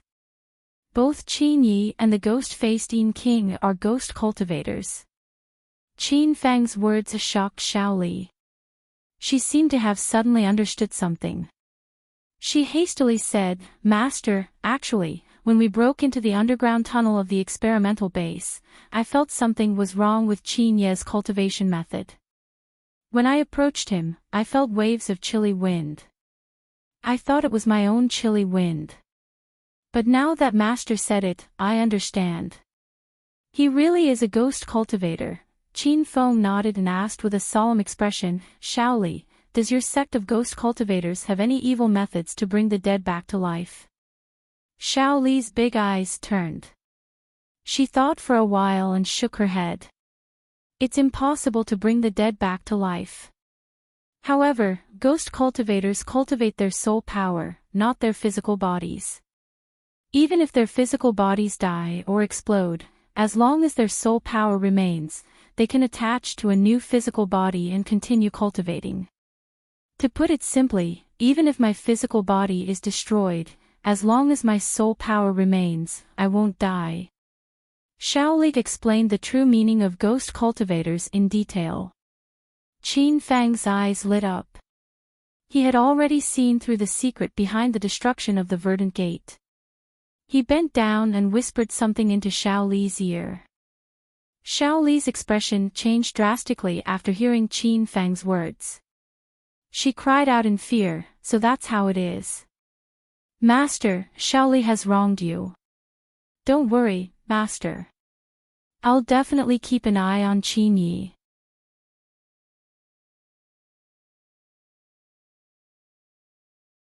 Chapter 1089. Qin Feng lay on Hua Yan's bed.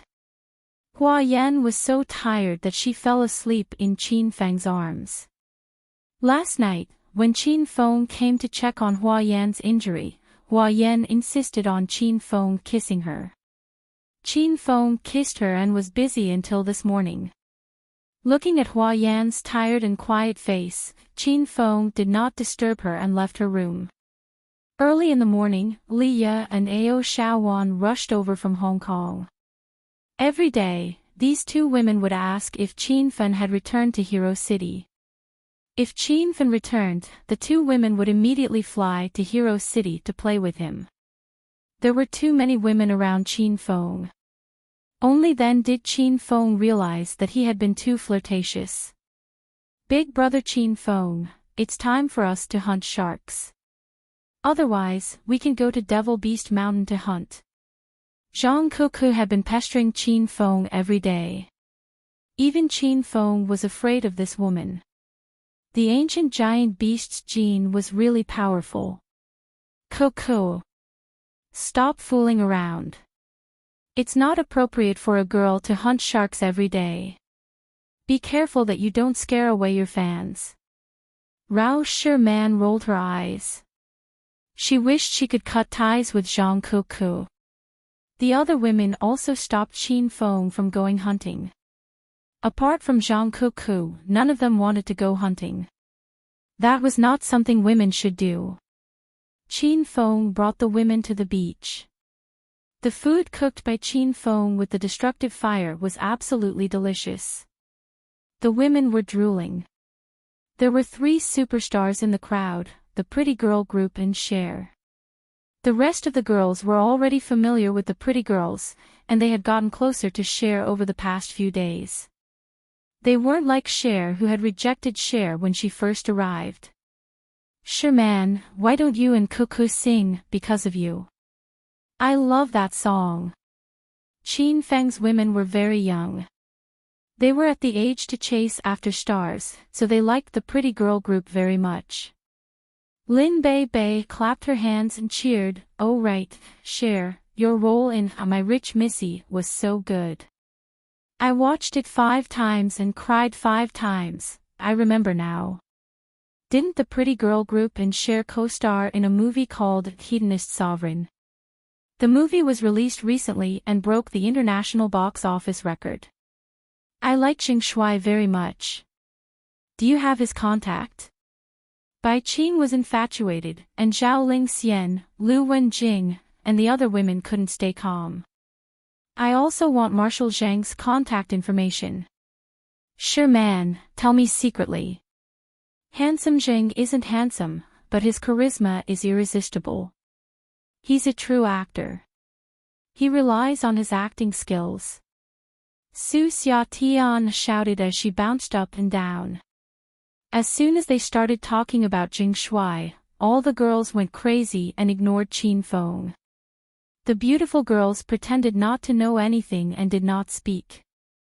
Cher had just arrived at Hero City, so she did not know that Qin Feng had purposely hidden Jing Shuai's identity. She looked at the girls curiously. "Don't you know Jing Shuai? Why do you need his contact information?" As soon as Shuai spoke, all the women looked at her in astonishment. Qin Fang's eyeballs almost popped out of their sockets. He didn't want to expose his identity as Xing Shuai. It was too ugly. Shuai, what are you saying? We don't know who Xing Shuai is. Su Qiu was confused. Cher glanced at Qin Fen, and when she saw Qin Fen shaking his head, she immediately understood.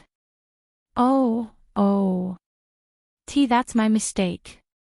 But I don't have Xing Shuai's contact information, ahem. Are you women asking for a beating? What are you talking about in front of me? Qin Feng was afraid these women would get into trouble if they kept asking, so he pretended to be angry and yelled at them.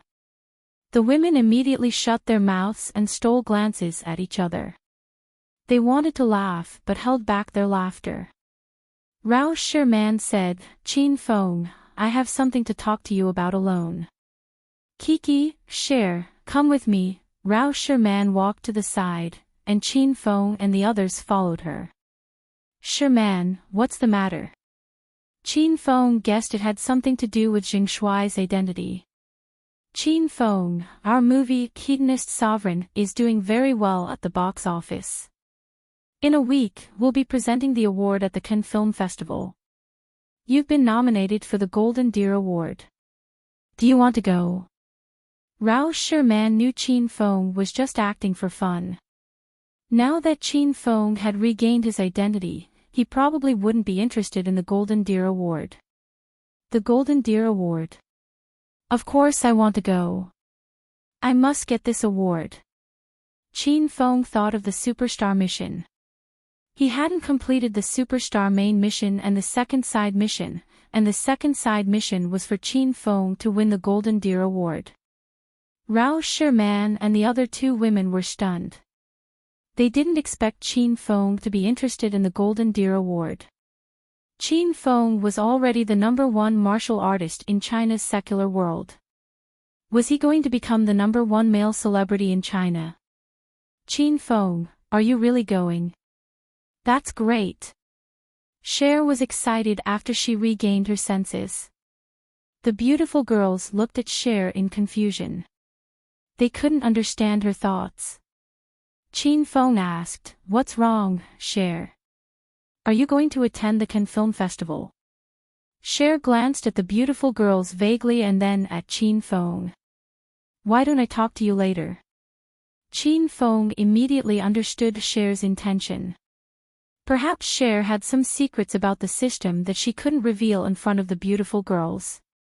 All right. Let's stay in Hero City for a few days and then go to the provincial capital to look for the Divine Dragon. I have a treasure to give him.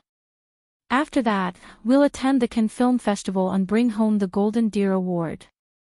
Qin Feng immediately came up with a plan. He still had to complete the Superstar mission. The main mission and the second side mission would cost him 70,000 hedonist points. Cuckoo, let's go eat first.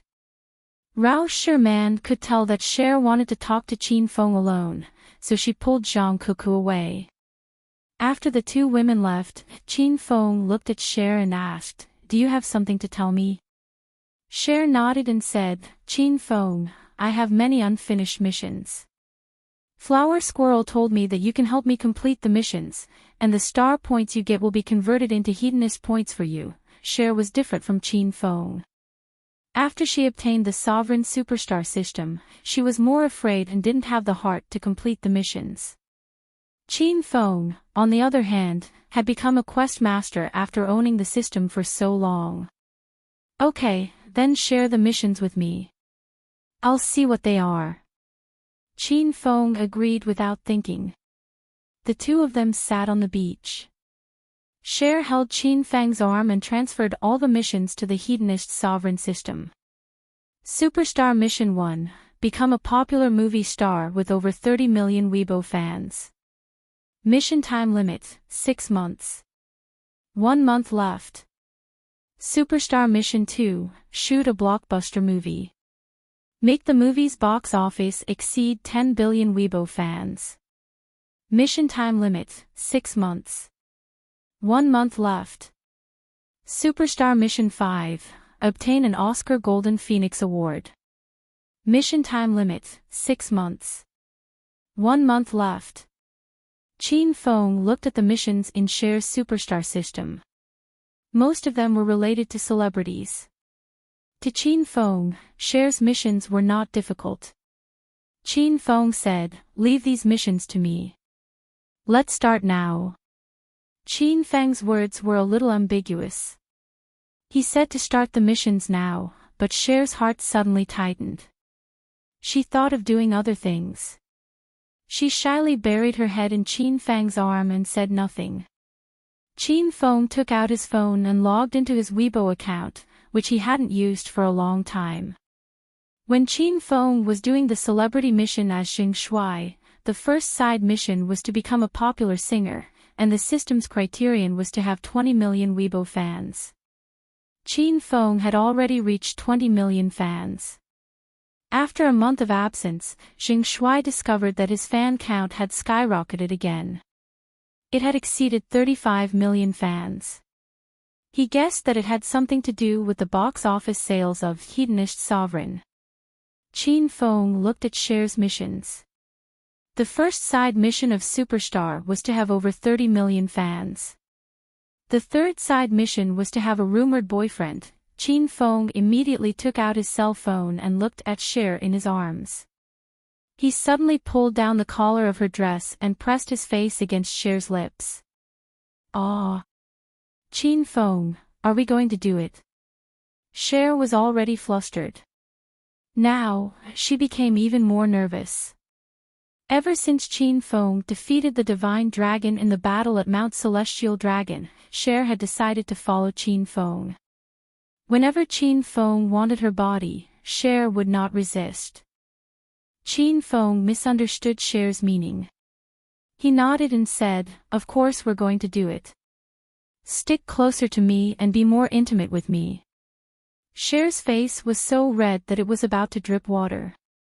She and Chin Fong were not far from the group of women. Were they really going to do it here? Wouldn't they be seen by the other women? Chin Fong really knew how to play. Cher suddenly flipped over and climbed onto Chin Feng's body. She reached out to unbutton Chin Feng's shirt. Chin Fong was shocked. He pressed Cher's shoulder and asked, "Cher, what are you doing?" Cher was stunned. "Aw. Aren't we going to do it?" I didn't quite get it the first time." Seeing Cher's bashful expression, Chin Fong couldn't help but laugh. "We're doing a mission, not that. Even if we're going to do it, we can't do it here. It's not good if other people see us." Cher was startled awake. She was so embarrassed that she wanted to dig a hole and bury herself in it. However, at this moment, Chin Fong pressed the camera button on his phone and took a picture of Shui lying on top of him. "Shui, I've posted this photo on the internet. You don't mind, do you?" After taking the picture, Chin Fong showed it to Cher. In the picture, Chin Fong looked like Xing Shui. The two of them were stuck together. Cher's clothes were a little messy, and her face was charming and gentle. Cher felt her body heat up. "Why, you can post it if you want." "I don't mind." Ever since Cher debuted, she had been famous in the entertainment industry for her pure and innocent image. If it were any other man, Cher would never do something like this. She would never allow someone to post such a suggestive picture to ruin her image.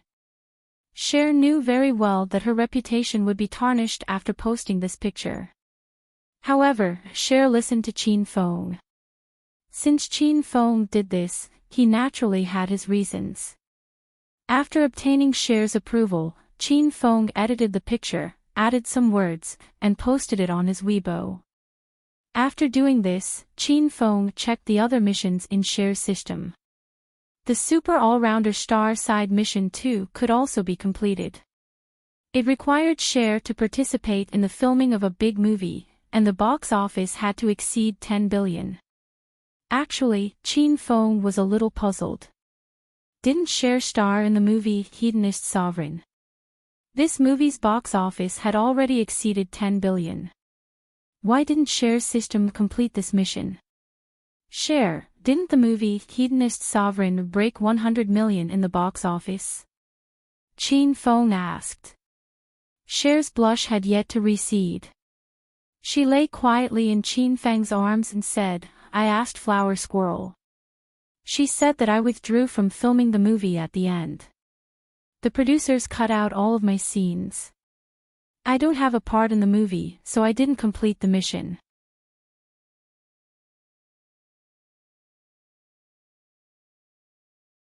Chapter 1090. Yongcan Starlight Media Group was the biggest entertainment company in China. Yongcan was the one who introduced Qin Feng to Hong Kong's House of Millions Media Group.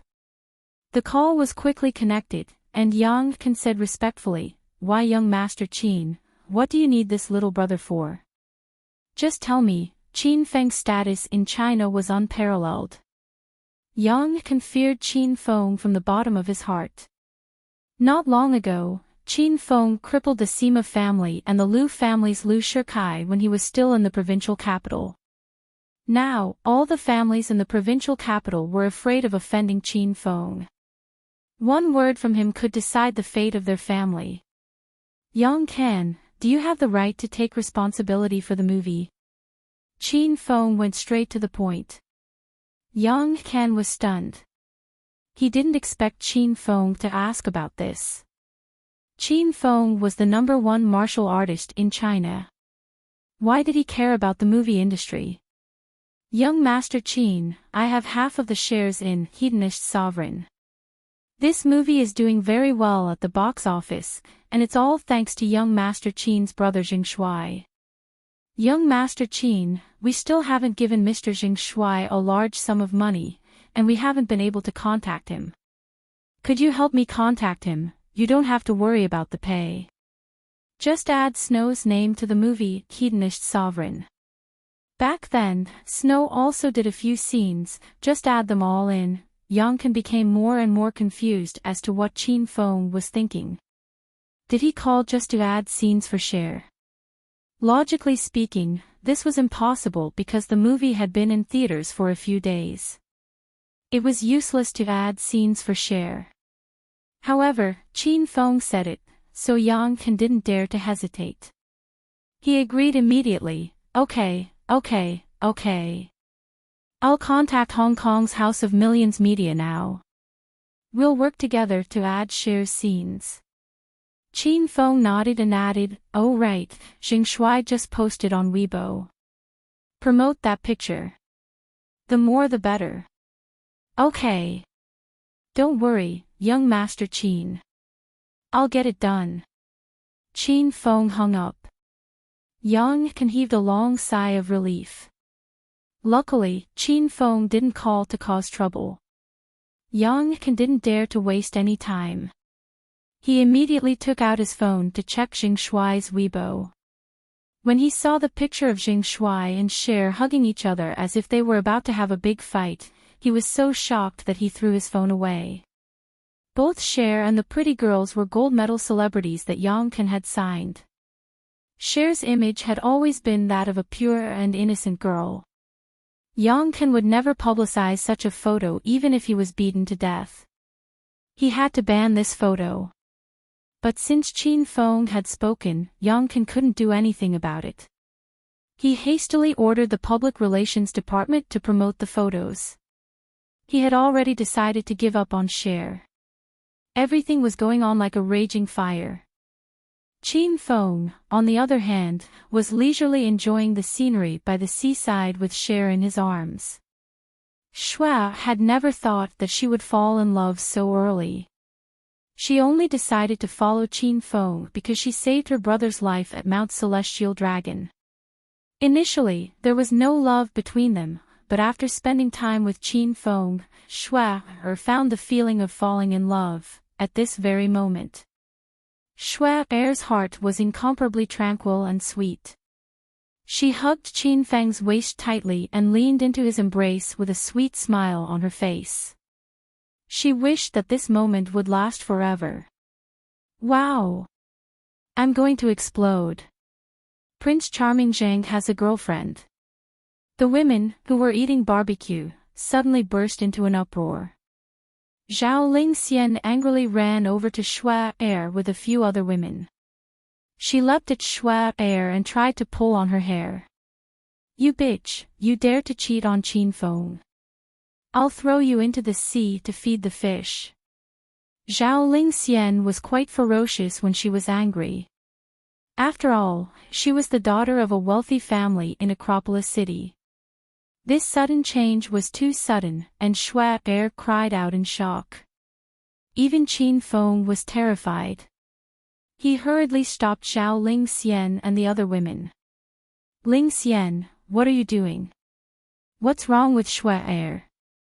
Zhao Lingxian angrily glared at Shui Er, then showed Qin Feng her phone. Qin Feng, you're still protecting that vixen. She made you a cuckold. I'm so angry. Zhao Lingxian was truly furious. Ever since she had been with Qin Feng, she had treated him as her only man. After finding out that her man had been played by another woman, Zhao Lingxian was even more furious than Qin Feng. Bai Qing, Hua Yan, Lu Wenjing, Lin Beibei, a large group of women surrounded Shui Er with bloodshot eyes. They were all enraged by Shui Er's actions. Qin Feng looked at the photo. Wasn't it the photo he had taken with Shui Er? Qin Feng's mouth twitched, and he didn't know how to explain himself. Sisters, don't misunderstand. That photo was taken in the theater. Cuckoo and I were there. It's just a matter of angle. There's nothing going on between Shui Er and Jing Shui. Trust me. Rao Sherman ran over to explain to the women. She knew that Qin Feng didn't want to expose Jing Shui's identity.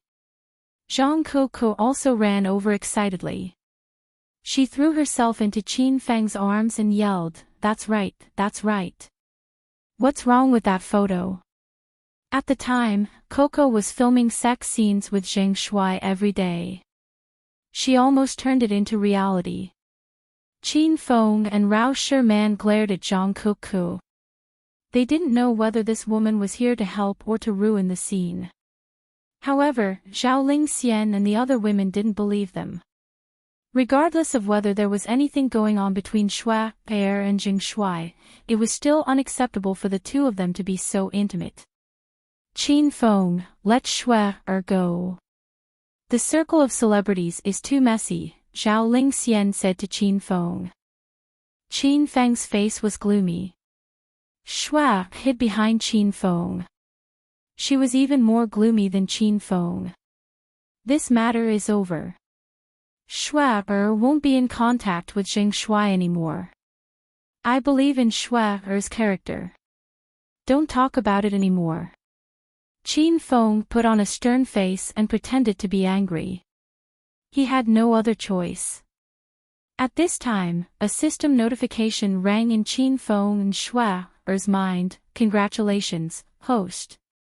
You have completed the mission of having more than 30 million followers on Weibo. Reward, 2,000 star points and 1x ghost tone ring. Congratulations, host. You have filmed a blockbuster movie. The box office of the movie has exceeded 10 billion. Reward, 5,000 star points and 1x transformation card. Congratulations, host. You have completed the mission of having a rumored boyfriend. Reward, 2,000 star points and 1x magic harmonica. Shui looked at her watch.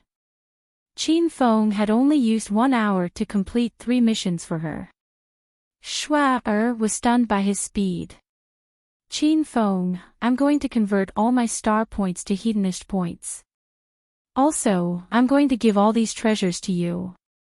Shui communicated with Qin Feng through telepathy. Qin Feng replied, "What are these treasures used for?" "They're similar to the magic harmonica I used on the celestial dragon mountain. It's demonic when you play it." Different songs have different effects. There's a killing song, a soul-stirring song, and so on. Qin Feng found the rewards from the Sovereign Superstar system quite interesting. They were all related to musical instruments. Keep the rewards for yourself. Give me the star points. All right. As soon as Shui finished speaking, Qin Feng heard a notification from the Hedonist Sovereign System. Congratulations, host. You have completed 3 missions for the Sovereign Superstar System. You have a total of 9,000 Hedonist points. Host has a total of 539,000 Hedonist points. Qin Feng smiled bitterly and shook his head. Shui's mission progress was still far behind. She only received 9,000 Hedonist points after completing 3 missions. Qin Feng's current mission rewards were already at least 10,000 Hedonist points. After Qin Feng and Shui exchanged their Hedonist points, Zhao Lingxian and the other women stopped questioning Shui.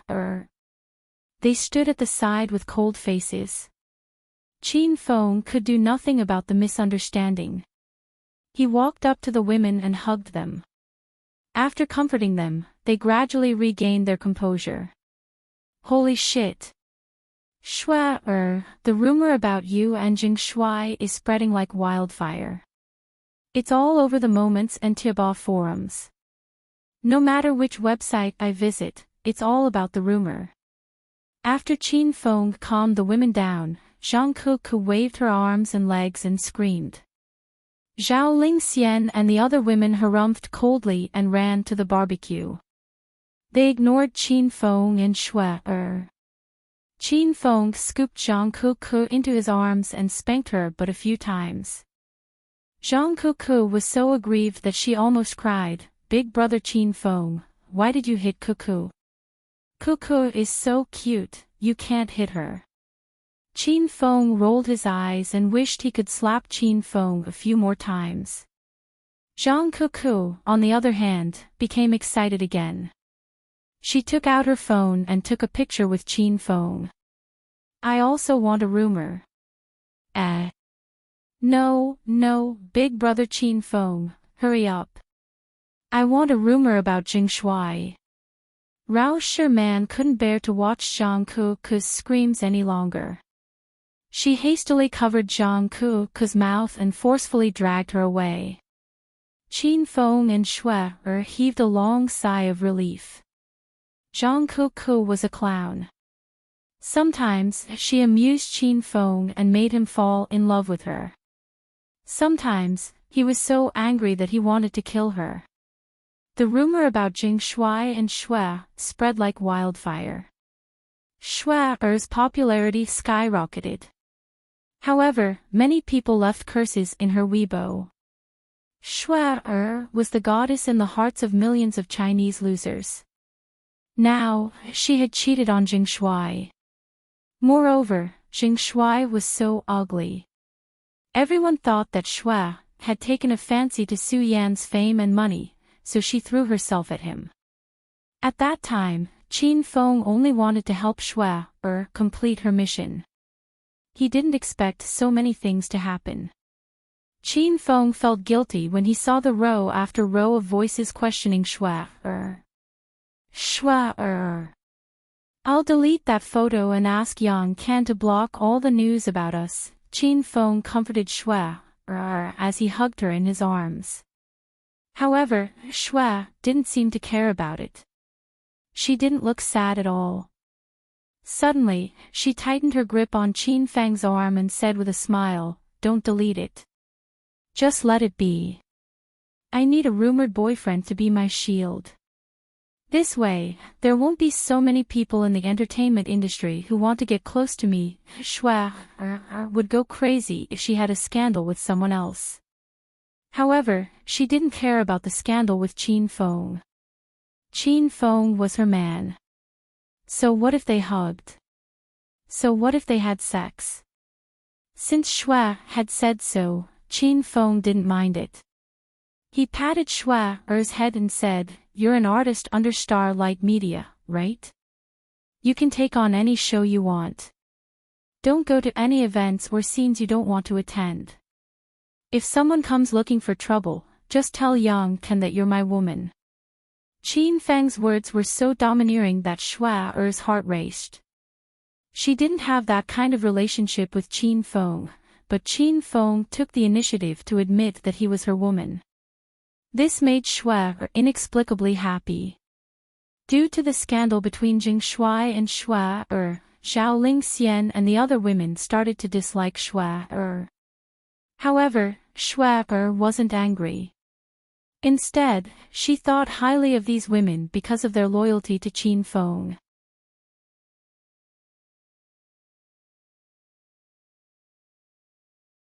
Chapter 1091. The reason why Qin Feng slept with Zhang Kuku last night was because Zhang Kuku had been messing around the whole day. Qin Feng was filled with rage, so he taught Zhang Kuku a lesson for the whole night. Hua Yan and Qin Feng fought for a whole night and slept the next day. Zhang Kuku, on the other hand, seemed to be full of energy. She stared at Qin Feng with a love-struck expression the next morning. Big brother Qin Feng, aren't you coming? I still want more. The corner of Qin Feng's mouth twitched. He was invincible with his cannon, and this was the first time in his life that he had met a worthy opponent. This Zhang Kuku had become a monster after drinking the ancient beast gene. I'm not coming anymore. You need to know how to control yourself. Otherwise, what will you do after I leave? Qin Feng hugged Zhang Kuku in his arms and caressed her head dotingly. Zhang Kuku pouted and said, "That's why I'm going crazy now. After big brother Qin Feng leaves, Kuku will hunt sharks every day to kill time. I won't think about these things anymore." Qin Feng was about to reject Zhang Kuku's offer because he thought it was enough after a night of battle. However, Zhang Kuku flipped over and leaped onto his body. Qin Feng instantly regretted that he had chosen Zhang Kuku's card last night. She hugged Qin Feng and giggled, "Big brother Qin Feng, Kuku loves you so much. Are you going to sleep in my room again tonight?" Zhang Kuku was satisfied with her morning exercise. Qin Feng hastily pushed Zhang Kuku away and ran out of Zhang Kuku's room with his clothes on. "Master," when Qin Feng came out, Shaoli was already waiting outside. Shaoli had changed her clothes today. She usually wore a long white dress, but this time, she was wearing a simple white sportswear and canvas shoes. Her hair was tied at the back of her head, making her look very simple. Qin Feng was a bit spellbound. He hadn't carefully observed Shaoli before, and Shaoli didn't like to dress up, so he hadn't realized that this girl was a top-grade beauty. "Shaoli, where are you going?" Qin Feng hurriedly asked after coming back to his senses. Shaoli saw Qin Feng's burning gaze and said shyly, "Master, Shaoli isn't good. I said I would stay by Master's side for the rest of my life, but Shaoli wants to take a day off and go out for a day. I'll be back tonight." "Oh. Then you go. Do you want me to accompany you?" Qin Feng asked. Shaoli shook his head. He knew that Qin Feng didn't have enough time to accompany those women, so he didn't want to waste Qin Feng's time.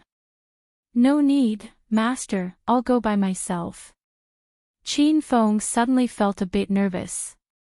Before, Shaoli was very obedient, so Qin Feng did not pay much attention to her. Now, Shaoli suddenly changed her clothes and went out alone for a day. Could she be going on a date with some man? "All right, come back early tonight."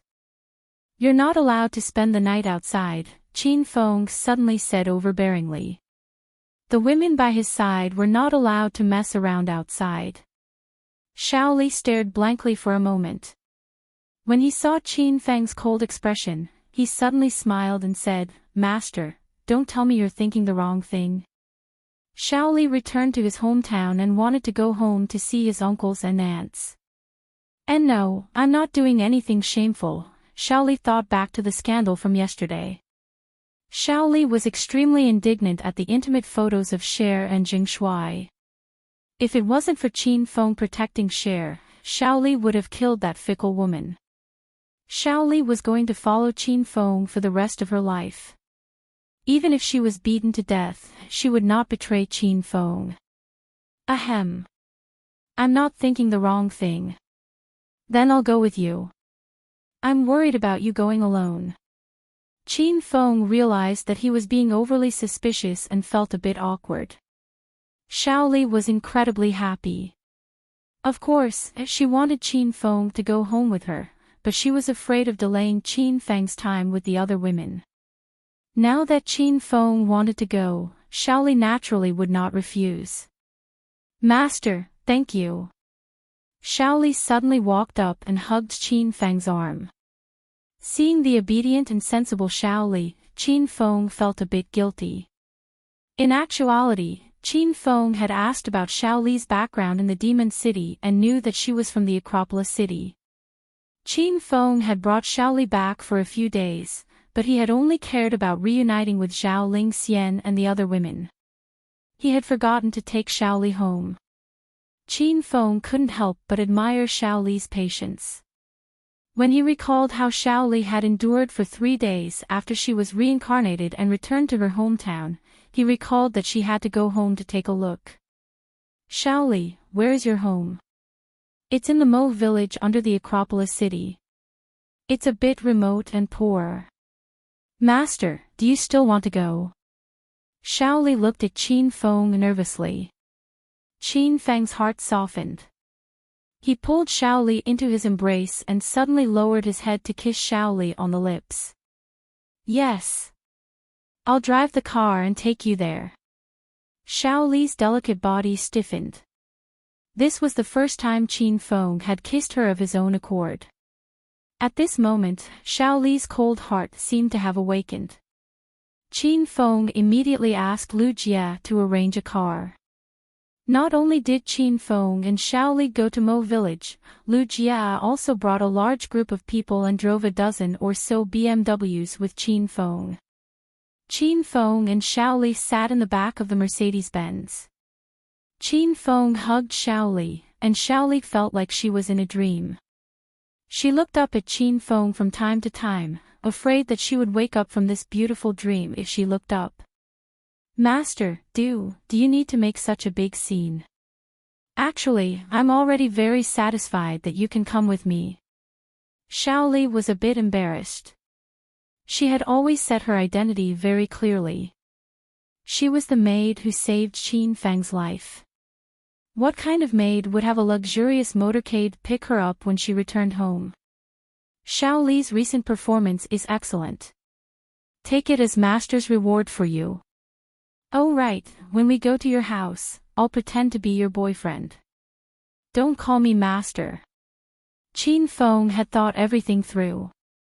Xiaoli had been reborn because she practiced the ghost cultivation method, so she must have mixed feelings when she returned home.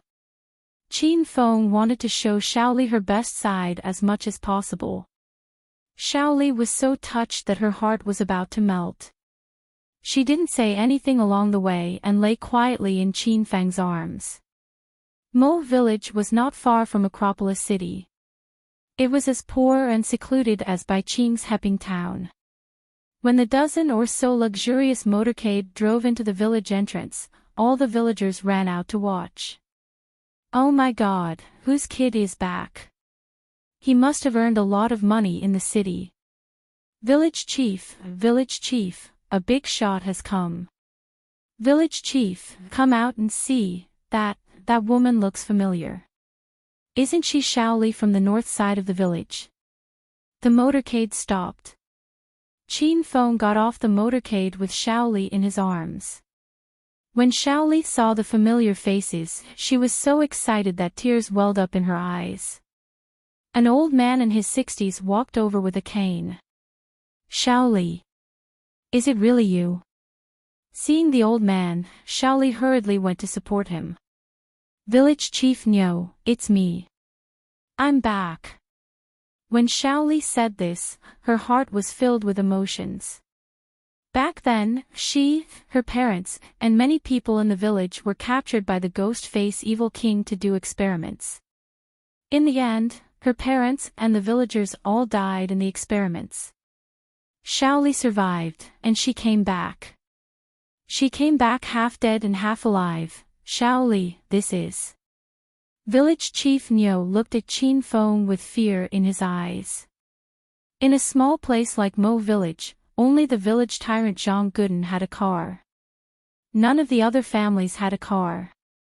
Now that Qin Feng brought over a dozen cars, Village Chief Niu was quite frightened. Village Chief Niu, don't be afraid. This is my male boyfriend, Qin Feng. He's very nice, and he brought me back to meet the villagers. When Xiaoli introduced Qin Feng, her heart was filled with pride. Village Chief Niu grabbed Xiaoli's hand tightly and patted the back of her hand. Good, good. Xiaoli, you found a good man.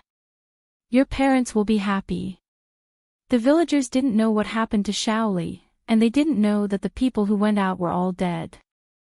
They thought the villagers went out to work and were waiting for everyone to come back. However, Xiaoli and Qin Feng knew very well that those people wouldn't come back. Xiaoli held back her tears. Village Chief Niu, is my second uncle okay in the second trial? Before Village Chief Niu could speak, a man in a suit suddenly ran over. Little sister Xiaoli is back. Where is she? Where's my little sister Xiaoli? The villagers hurriedly opened a path as if they were afraid of the man who rushed over. Village Chief Niu and Xiaoli's expressions changed. Xiaoli hurriedly hugged Qin Feng's arm. Ha! Little sister Xiaoli is really back. Quick, let me hug you. Ha! Who are you, you stinking brat? How dare you hug my little sister Xiaoli? Let go of me, or I'll break your legs. The man's name was Zhang Guden, the little overlord of Mo River Village. He was about the same age as Xiaoli, and he had his eyes on the village belle, Xiaoli, ever since he was young. Io, what the hell are you talking about, you stinking idiot? Before Qin Feng could speak, Lu Jia and a dozen other people rushed over and surrounded Zhang Guden, ready to beat him up. That's enough, Lu Jia. Don't cause trouble. Qin Feng shouted to stop Lu Jia. He came back with Xiaoli to meet the villagers, and he didn't want to cause any trouble. Zhang Guden was scared stiff, the arrogance he had just now instantly dissipated. He looked at the row of BMWs, then looked at Lu Jia and the others in suits. Zhang Guden knew that he had met a rich man. Zhang Guden, don't bother me anymore. I already have a boyfriend. Xiaoli glared at Zhang Guden angrily. Before Xiaoli became a ghost cultivator, Zhang Guden often pestered her in the village. Zhang Guden even tried to stop her by force a few times. Luckily, Xiaoli was smart enough to escape. Zhang Guden was filled with anger. After he calmed down, he became arrogant again. Ha! What are you guys capable of? You're just driving a few broken BMWs. Why are you so arrogant? This is Mo Village, it's my, Zhang Guden's territory. Just you wait and see. Zhang Guden was not stupid. When he saw that the situation was unfavorable to him, he ran away after uttering some threatening words. Lu Jia and the others, as secret martial artists of China, gritted their teeth in anger when they were threatened by an unruly villager. Qin Feng ignored Zhang Guden. He kept hugging Xiaoli and greeted everyone. The villagers of Mo Village were afraid of Qin Feng's identity, but they realized that Qin Feng was a very easygoing person. He did not have the arrogance of a big boss. Everyone began to praise Xiaoli for finding a good man. After they chatted for a while, Xiaoli brought Qin Feng to her house. Xiaoli's house was made of mud bricks. The paint on the door had peeled off. The house had been deserted for a long time, so it was covered in a layer of dust and spider webs. Xiaoli stood in the house and looked at the familiar furniture and the family photo on the table. She could not hold back her tears. Qin Feng hugged Xiaoli lightly. He did not say anything to comfort her. Instead, it was better to let her cry. Xiaoli, you're really back. Where are your parents? Did they come back with you? A woman in her early 50s ran into the house. Xiaoli pounced on her when she saw her. Second aunt, Xiaoli missed you so much. Xiaoli came back this time to see her second uncle and second aunt. When she was young, her family was neighbors with her second uncle and second aunt. They were as close as a family. Xiaoli lost her parents, so her second uncle and second aunt were the only family left in the world. Xiaoli's second uncle stood at the door and looked at Lu Jia and the others curiously. There were a dozen men in suits standing in 2 rows. They looked scary. Xiaoli, are these your friends? Second aunt was also curious about Qin Feng and the others.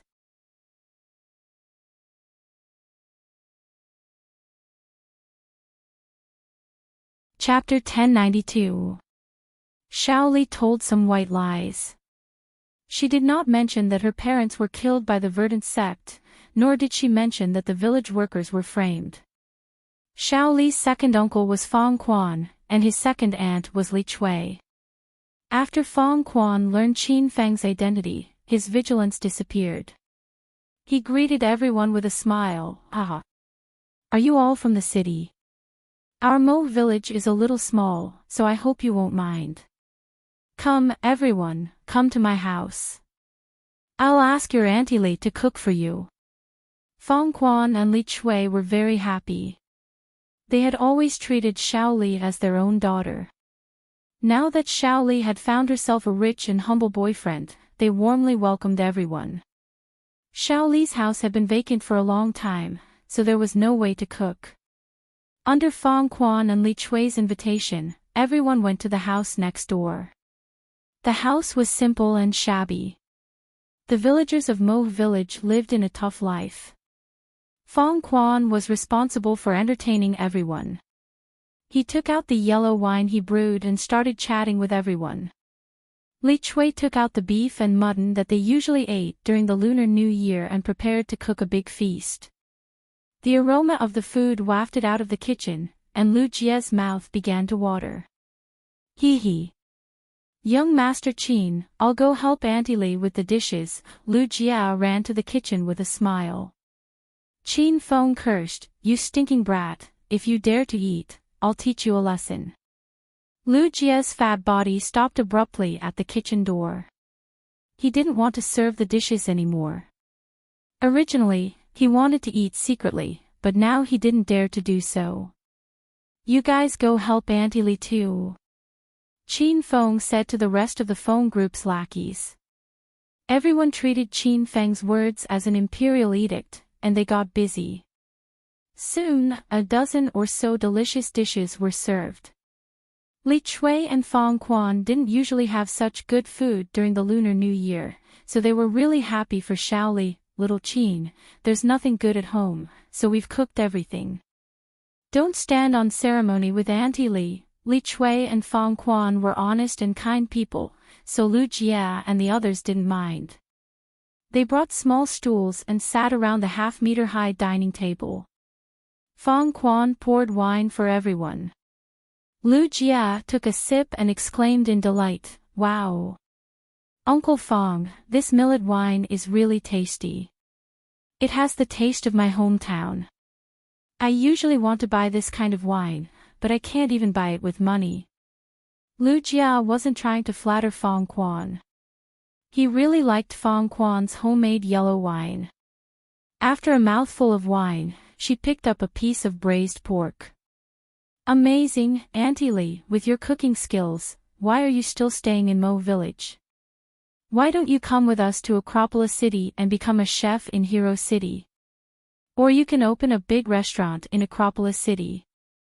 I guarantee that your business will be booming, and people will line up every day. Lu Jia was full of praises for the food. The chickens, ducks, cows, and goats here were all raised by his family. They were all genuine native chicken, and they were absolutely chewy. Lu Jia wasn't the only one who ate with grease dripping from his mouth. The members of the phone group were also fighting for the food. They usually had good food in Acropolis City, and they were used to eating meat and fish. However, Li Chui's food had the taste of her hometown, and it was a taste that ordinary people couldn't make. Fong Quan and Li Chui had already sat down.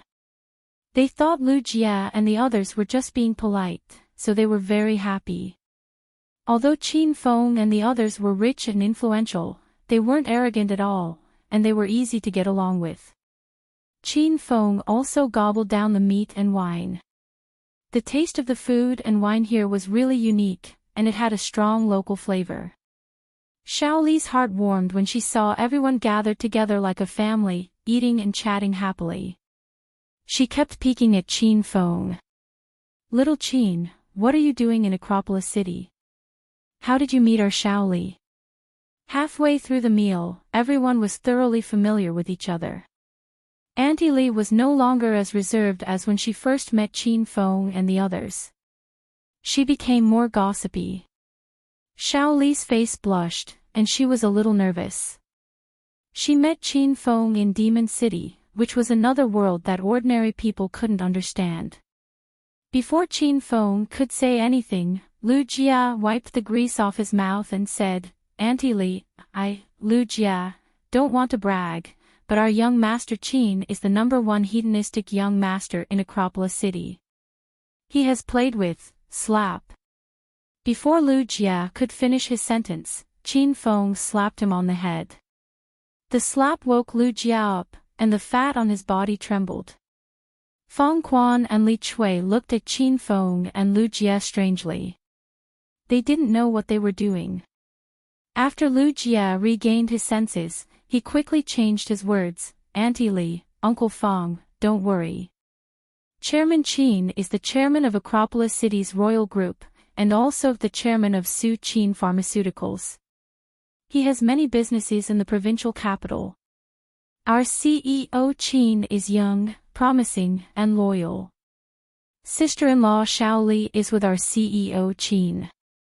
In the future, you two just need to be at ease." This time, Qin Feng allowed Lu Jia to finish his sentence. After he was done, Lu Jia cursed Qin Feng in his heart. This boss is really hypocritical.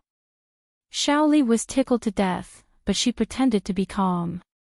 She continued Lu Jia's words and said, "Second uncle, Lu Jia is right. Qin Feng treats me very well, and his career is developing very well. If second uncle and second aunt want to settle down in Acropolis City, you can look for me," Fong Quan and Li Chui exclaimed in their hearts. Village tyrant Zhang Guden was the best in Mo village. Rumor had it that Zhang Guden had a family fortune of millions. However, compared to Qin Feng, Zhang Guden was nothing. Good. Your uncle and I can rest assured now. When we have time, we'll go to Acropolis City to catch up with your parents." Li Chui was so happy that she couldn't close her mouth. Seeing Xiao Li living such a good life, Li Chui and Fong Quan were sincerely happy. Bang! While they were happily eating, the courtyard door was kicked open, and a group of people rushed in. The leader was none other than village tyrant Zhang Guden, who was scared away not long ago. "Where are those pretentious bastards? Come out, all of you. How dare you act in front of me in Mo village? I'll let you know whose territory this is." Zhang Guden brought a dozen young men from the village with him. Each of them was holding a wooden stick as they stood at the entrance of the courtyard. Fong Quan and Li Chui were startled. They ran out of the house. "Zhang Guden. Why are you here? What are you trying to do? Are you rebelling?" Li Chui glared at Zhang Guden angrily. Zhang Guden yelled, "Auntie Li, Uncle Fong, this is none of your business. I'll let you leave first for Xiao Li's sake. Otherwise, I won't be responsible if you get hurt in a fight." Zhang Guden was aggressive as if Qin Feng and the others were really going to be in trouble. Inside the house, Xiaoli was so angry that her face turned cold. She was no longer the weak Feng Xiaoli from before. She was now a stage 6 imp powerhouse. This Zhang Guden, I'll chase him away. The family was eating happily when Zhang Guden disturbed them. Xiaoli wanted to beat Zhang Guden up, but Qin Feng pulled Xiaoli's arm and had her sit down. Then, he gave Lu Jia a look, and Lu Jia immediately understood. Big brother, sister-in-law, you guys continue eating. I've long disliked that Guden or pig egg guy. I'll go teach him a lesson. Lu Jia ran out with a smile. Lu Jia chuckled and ran out of the room. Qin Feng added, just have fun. Don't kill anyone. Ha! Why did you come out, you damn fatty? Where's your boss? Tell him to come out and see me. Seeing Lu Jia come out with the Feng group, Zhang Guden wasn't afraid. Both sides had about 10 people, and this was Mo Village, Zhang Guden's territory. He didn't put Qin Feng and the others in his eyes at all. Lu Jia was so angry that he laughed at Zhang Guden. Take a piss and look at yourself first. You want young Master Qin to come out with your cowardly appearance. Even if I came out to take care of you, I wouldn't want to dirty my hands. Damn it, you damn fatty, say that again if you dare. Believe it or not, I'm really going to beat you up. Zhang Guden was so angry that he jumped high in the air. He had called so many people over, but he didn't really want to start a fight. If he did, both sides would definitely suffer. Zhang Guden's purpose was to intimidate Lu Jia and the others so that Qin Feng would apologize to him obediently. In the end, Qin Feng didn't play by the rules, slap. As soon as Zhang Guden finished speaking, Lu Jia was already standing in front of him. The fat arm swung up, and directly smacked the skinny monkey Zhang Guden flying. Bang! Zhang Guden floated in the air for more than 10 meters before landing on the ground, kicking up a cloud of dust. The dozen or so youths who came from the village were dumbfounded, and their eyeballs fell to the ground. Fong Quan and Li Chui were scared out of their wits. They looked at Lu Jia with dementia, and then looked at Zhang Guden, who flew to the courtyard entrance. Was this a martial arts film? It turned out that this amiable fatty with a smile on his face was so powerful. You damn fly, I'll only stop when I send you flying with a slap. I've never seen anyone more deserving of a beating than you. Why are you guys still standing here? Hurry up and get lost. Do you want me to send you away with a slap? Lu Jia was a stage 6 inner chi martial artist. Facing a group of ordinary villagers, just a roar from him and the aura that burst out from his body was enough to make everyone's legs turn to jelly. The dozen or so youths ran away in fear. Some of them even ran around Zhang Guden's body. None of them dared to stop and carry Zhang Guden away. We're finished. We're in big trouble this time. Young man, you guys should leave now. That Zhang Guden is the village tyrant, and he'll call more people over. If you don't leave now, it'll be too late. Li Chui finally regained her senses. She ran up to Lu Jia and pulled him away. Lu Jia was speechless. What was a village tyrant to her? Qin Feng was the #1 martial artist in the secular world of China. A fart from him could kill Zhang Guden. However, Lu Jia didn't say much to Li Chui. Li Chui and Fong Quan were ordinary people.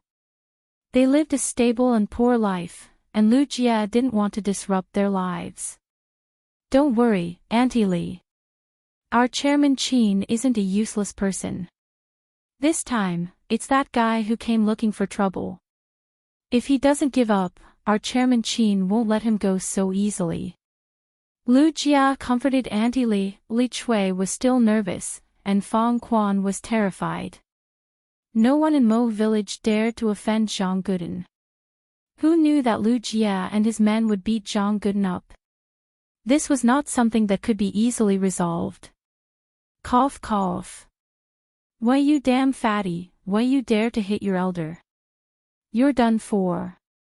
My elder cousin is the young master of the Zhang family in Acropolis City. Just you wait, your elder will call my elder cousin right now and teach you a lesson. Lu Jia's slap wasn't light at all.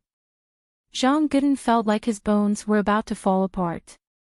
Zhang Guden took a while to recover, but as soon as he did, he started yelling again. Lu Jia was so angry that he wanted to stomp this idiot to death.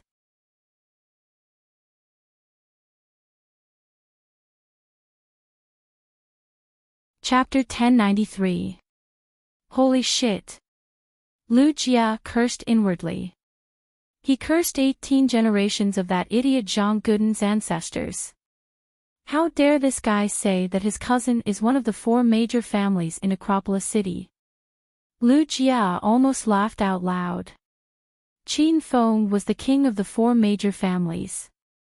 The 4 major families in Acropolis City were decided by Qin Feng in the past. Ahem. Auntie Li, don't stop me. I'm about to vomit blood because of that idiot. Just let me go and slap him to death. I don't want to hear that idiot's voice again. Xiao Lu, you're too young to act recklessly. Just listen to your Auntie Li. It won't be wrong. Just bear with it. Don't provoke someone you can't afford to offend. Li Chui still didn't know how powerful Qin Feng and the others were. However, she often heard people in the village bragging about Zhang Guden's cousin. He was from the Zhang family, one of the 4 major families in Acropolis City. It was said that he could single-handedly support half of Acropolis City. Fang Quan was a little scared. He and Li Chui were just ordinary people. Fang Quan grabbed Lu Jia's other arm and said, Xiao Lu, you should go back with Qin Feng and Xiao Chui. Seeing that Xiao Chui has found a good family, your Auntie Li and I will be relieved. Come back when you're free. You can't stay here any longer. Fang Quan and Li Chui had good intentions. However, they thought too highly of Zhang Guden. Lu Jia didn't even spare a glance for trash like him. After a while, Zhang Guden crawled up from the ground. Half of his face was swollen like a pig's head. He grimaced in pain. Hearing Li Chui and Fang Quan urging Lu Jia to leave, Zhang Guden regained his confidence. He yelled arrogantly, Damn fatty, don't leave if you dare. I'll kill you. Aren't you just some small bossies in Acropolis City? How dare you act tough in front of me? My cousin is Zhang Hui, the young master of the Zhang family, one of the 4 major families in Acropolis City. He can bring hundreds of people with him to kill you. When Lu Jia heard Zhang Hui's name, he felt that it sounded familiar. After thinking for a while, he remembered that Zhang Hui was a lackey that Qin Feng had taken in a long time ago. Li Chui and Fang Quan were scared out of their wits. They quickly tried to persuade Go Dan, Auntie Li watched you grow up. Give Auntie Li some face and let this go. That's right, Guden. We're all from the same village. There's no need to make things unpleasant. Fang Quan also tried to persuade him. Zhang Guden felt like he was in control of the entire situation. He enjoyed the feeling of Li Chui and Fang Quan begging him for mercy. Then, he stared at Lu Jia contemptuously and said, Humph. Since Auntie Li and Uncle Fang have pleaded for leniency, I have to give them face. How about this, let this damn fatty and his boss come out and kowtow to me to admit their mistakes, and stay away from Shaoli in the future. Then, I won't call big cousin and spare them. Holy shit. Lu Jia was so angry that he jumped up and was about to beat him up. However, at that moment, Qin Feng walked out leisurely with Shaoli in his arms. Lu Jia, stop it. Lu Jia rushed to Zhang Guden's side, but he had no choice but to return to Qin Feng's side. Boss, after my observation, I'm sure that Brad is crazy. I'll just slap him to death. Qin Feng waved his hand. He didn't want his people to beat up Zhang Guden. That would leave a bad impression on the villagers of Mo Village. Seeing Qin Feng holding Shaoli in his arms, Zhang Guden was so angry that he stomped his feet. You bastard, you finally have the guts to come out. Hurry up and let go of Shaoli. This is the woman I like. Are you tired of living? Zhang Guden was arrogant and despotic. Lu Jia and the Feng group were so angry that they gritted their teeth. If Qin Feng didn't stop them, they would have killed Zhang Guden a dozen times. Seeing that you're a villager of Mo Village, I'll let you go this time. Scram now, and I won't pursue this further, Qin Feng said calmly as if he didn't hear Zhang Guden's threat. Zhang Guden suddenly froze. He thought Qin Feng was scared shitless after hearing his big cousin's name, so he specially ran out to apologize. Now, it seemed like that wasn't the case. You're telling me to scram. Do you know who my cousin is? He's... Zhang Guden brought up his cousin again. Qin Feng was too lazy to listen, so he waved his hand and cut him off. I don't care who your cousin is. If you're not happy, call all your cousins here. Otherwise, scram immediately. If you don't want to leave, I'll get someone to ask you to leave. As soon as Qin Feng finished speaking, Lu Jia cooperated and walked up. He rubbed his hands and glared at Zhang Guden angrily. Zhang Guden felt a little guilty. Li Chui and Fang Quan felt even more guilty. Qin Feng, don't mess with him. That guy is really not to be trifled with. Fang Quan started to persuade Qin Feng again. Li Chui pulled on Xiao Li's arm and said earnestly, Xiao Chui, hurry and let Qin Feng take you back. When you have time, come visit your second uncle and second aunt again. Xiao Li understood her second uncle and second aunt's concerns, but she didn't explain too much. With Qin Feng's current status in China, Zhang Guden was nothing. Second aunt, don't be afraid. Qin Feng is very powerful. If Zhang Guden doesn't understand, he'll be beaten up. Qin Feng didn't back down. Zhang Guden was instantly embarrassed. He thought his cousin's name was enough to intimidate Qin Feng and the others, but it didn't work. At this point, if Zhang Guden gave in and ran away, he wouldn't have the face to stay in Mo River Village anymore. He gritted his teeth, picked up his phone, and made a call.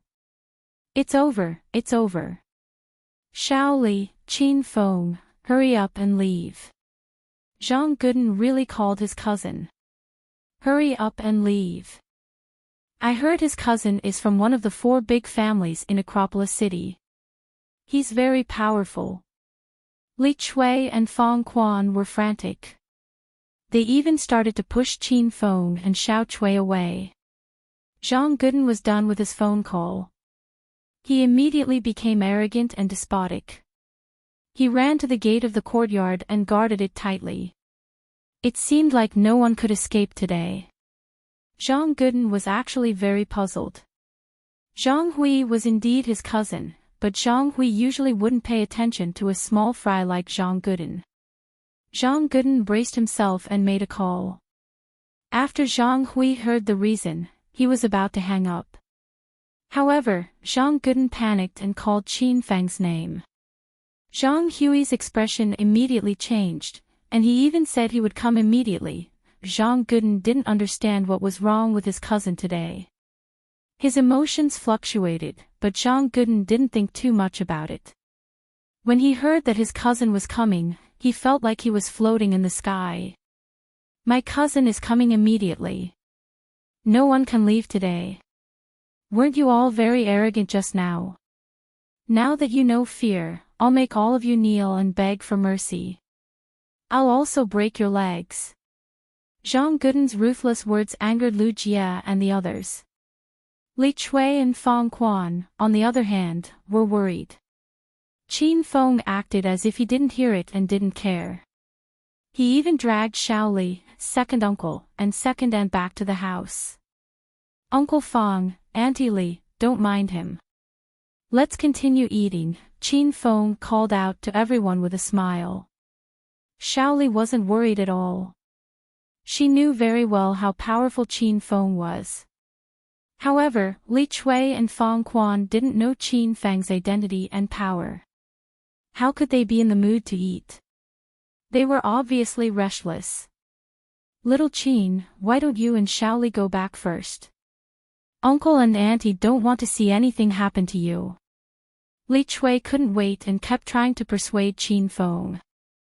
Xiaoli said some comforting words to calm the two elders down. After a while, a series of hurried footsteps came from the courtyard. Just from the sound of it, it was obvious that a lot of people had arrived. It's over, it's over. Zhang Guden's people are here. There are at least 20 to 30 people. Qin Feng, Xiaoli, hurry up and leave with Auntie Li from the back door. Li Chui dragged Qin Feng and Xiaoli to escape. Fong Quan stood guard at the door of the inner house. He wanted to prevent outsiders from entering and buy as much time as possible for Qin Feng and Xiaoli. Qin Feng and Xiaoli smiled bitterly. They didn't escape from the back door. Instead, they walked out of the courtyard. The courtyard was filled with people. Not only Zhang Hui, but the other three major families of Acropolis City had also come. The elder of the Zhou family, Zhou Ming, had come personally. Even the disciples of the smaller families had come. Not only Li Chui and Fong Quan were shocked by the scene in the courtyard, but even Zhang Guden himself was dumbfounded. He was already overjoyed to be able to summon his eldest cousin, Zhang Hui. He didn't expect his eldest cousin to bring so many people with him. Did his eldest cousin take the wrong medicine today? Eldest cousin, you're here. Hee hee. Why did you call so many people? With your reputation in Acropolis City, it's more than enough for you to come alone. That's right, eldest cousin, it's that brat who behaved atrociously to me. Hurry up and get your eldest cousin. Zhang Guden called his eldest cousin affectionately, but Zhang Hui ignored him. He looked for Qin Feng as soon as he entered the courtyard. When Zhang Hui confirmed that the person Zhang Guden offended was Acropolis City's #1 hedonist, Qin Feng, he was enraged. Before Zhang Guden could finish his sentence, he slapped the idiot and sent him flying. There were more than 50 people in the courtyard, but the atmosphere suddenly became silent. All the major families in Acropolis City recognized Qin Feng.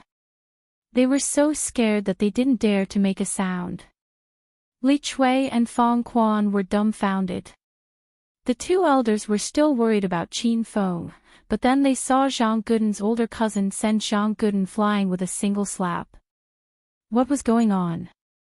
Eldest cousin, why did you hit me? Zhang Guden didn't understand the situation. He crawled up and complained to Zhang Hui. Zhang Hui's expression was ferocious. He wanted to find a needle and thread to sew Zhang Guden's mouth shut. Qin Feng was Acropolis City's #1 young master, and the Qin family was Acropolis City's #1 family. Qin Feng had countless businesses in Acropolis City. A few months ago, all the major and minor families in Acropolis City banded together to defeat Qin Feng. In the end, Qin Feng eliminated all the rebellious families. Fortunately, Zhang Hui realized this in time and curried favor with Qin Feng, allowing the Zhang family to escape. Now, they were still one of the 4 major families in Acropolis City. All of this didn't come easily, but it was about to be ruined by this idiot Zhang Guden. Shut the fuck up. I don't even know you, idiot. If you dare to speak nonsense again, I'll kill you right now. Zhang Hui was furious. He jumped over and stomped on Zhang Guden's body. Zhang Guden rolled on the ground in pain, but he still didn't understand what was going on. Fuck, this idiot's skin is really thick. Keep beating him until he faints. As a rich young master, Zhang Hui was tired after a few stomps. He shouted for his subordinates to continue beating him. The 4 Zhang family disciples surrounded Zhang Guden and stomped on him. They didn't care about Zhang Guden's pleas. This scene fell into the eyes of the major and minor families in Acropolis City. Their expressions didn't change. Instead, they glared at Zhang Guden angrily. You're tuning into the LoveLore Library YouTube channel. We're so grateful for your support, and don't forget to subscribe to join us on this incredible journey through captivating stories. Your generosity through donations truly makes a world of difference, as it's the primary source of revenue that allows me to expand and enhance this channel for you. Thank you from the bottom of my heart for being a part of this adventure.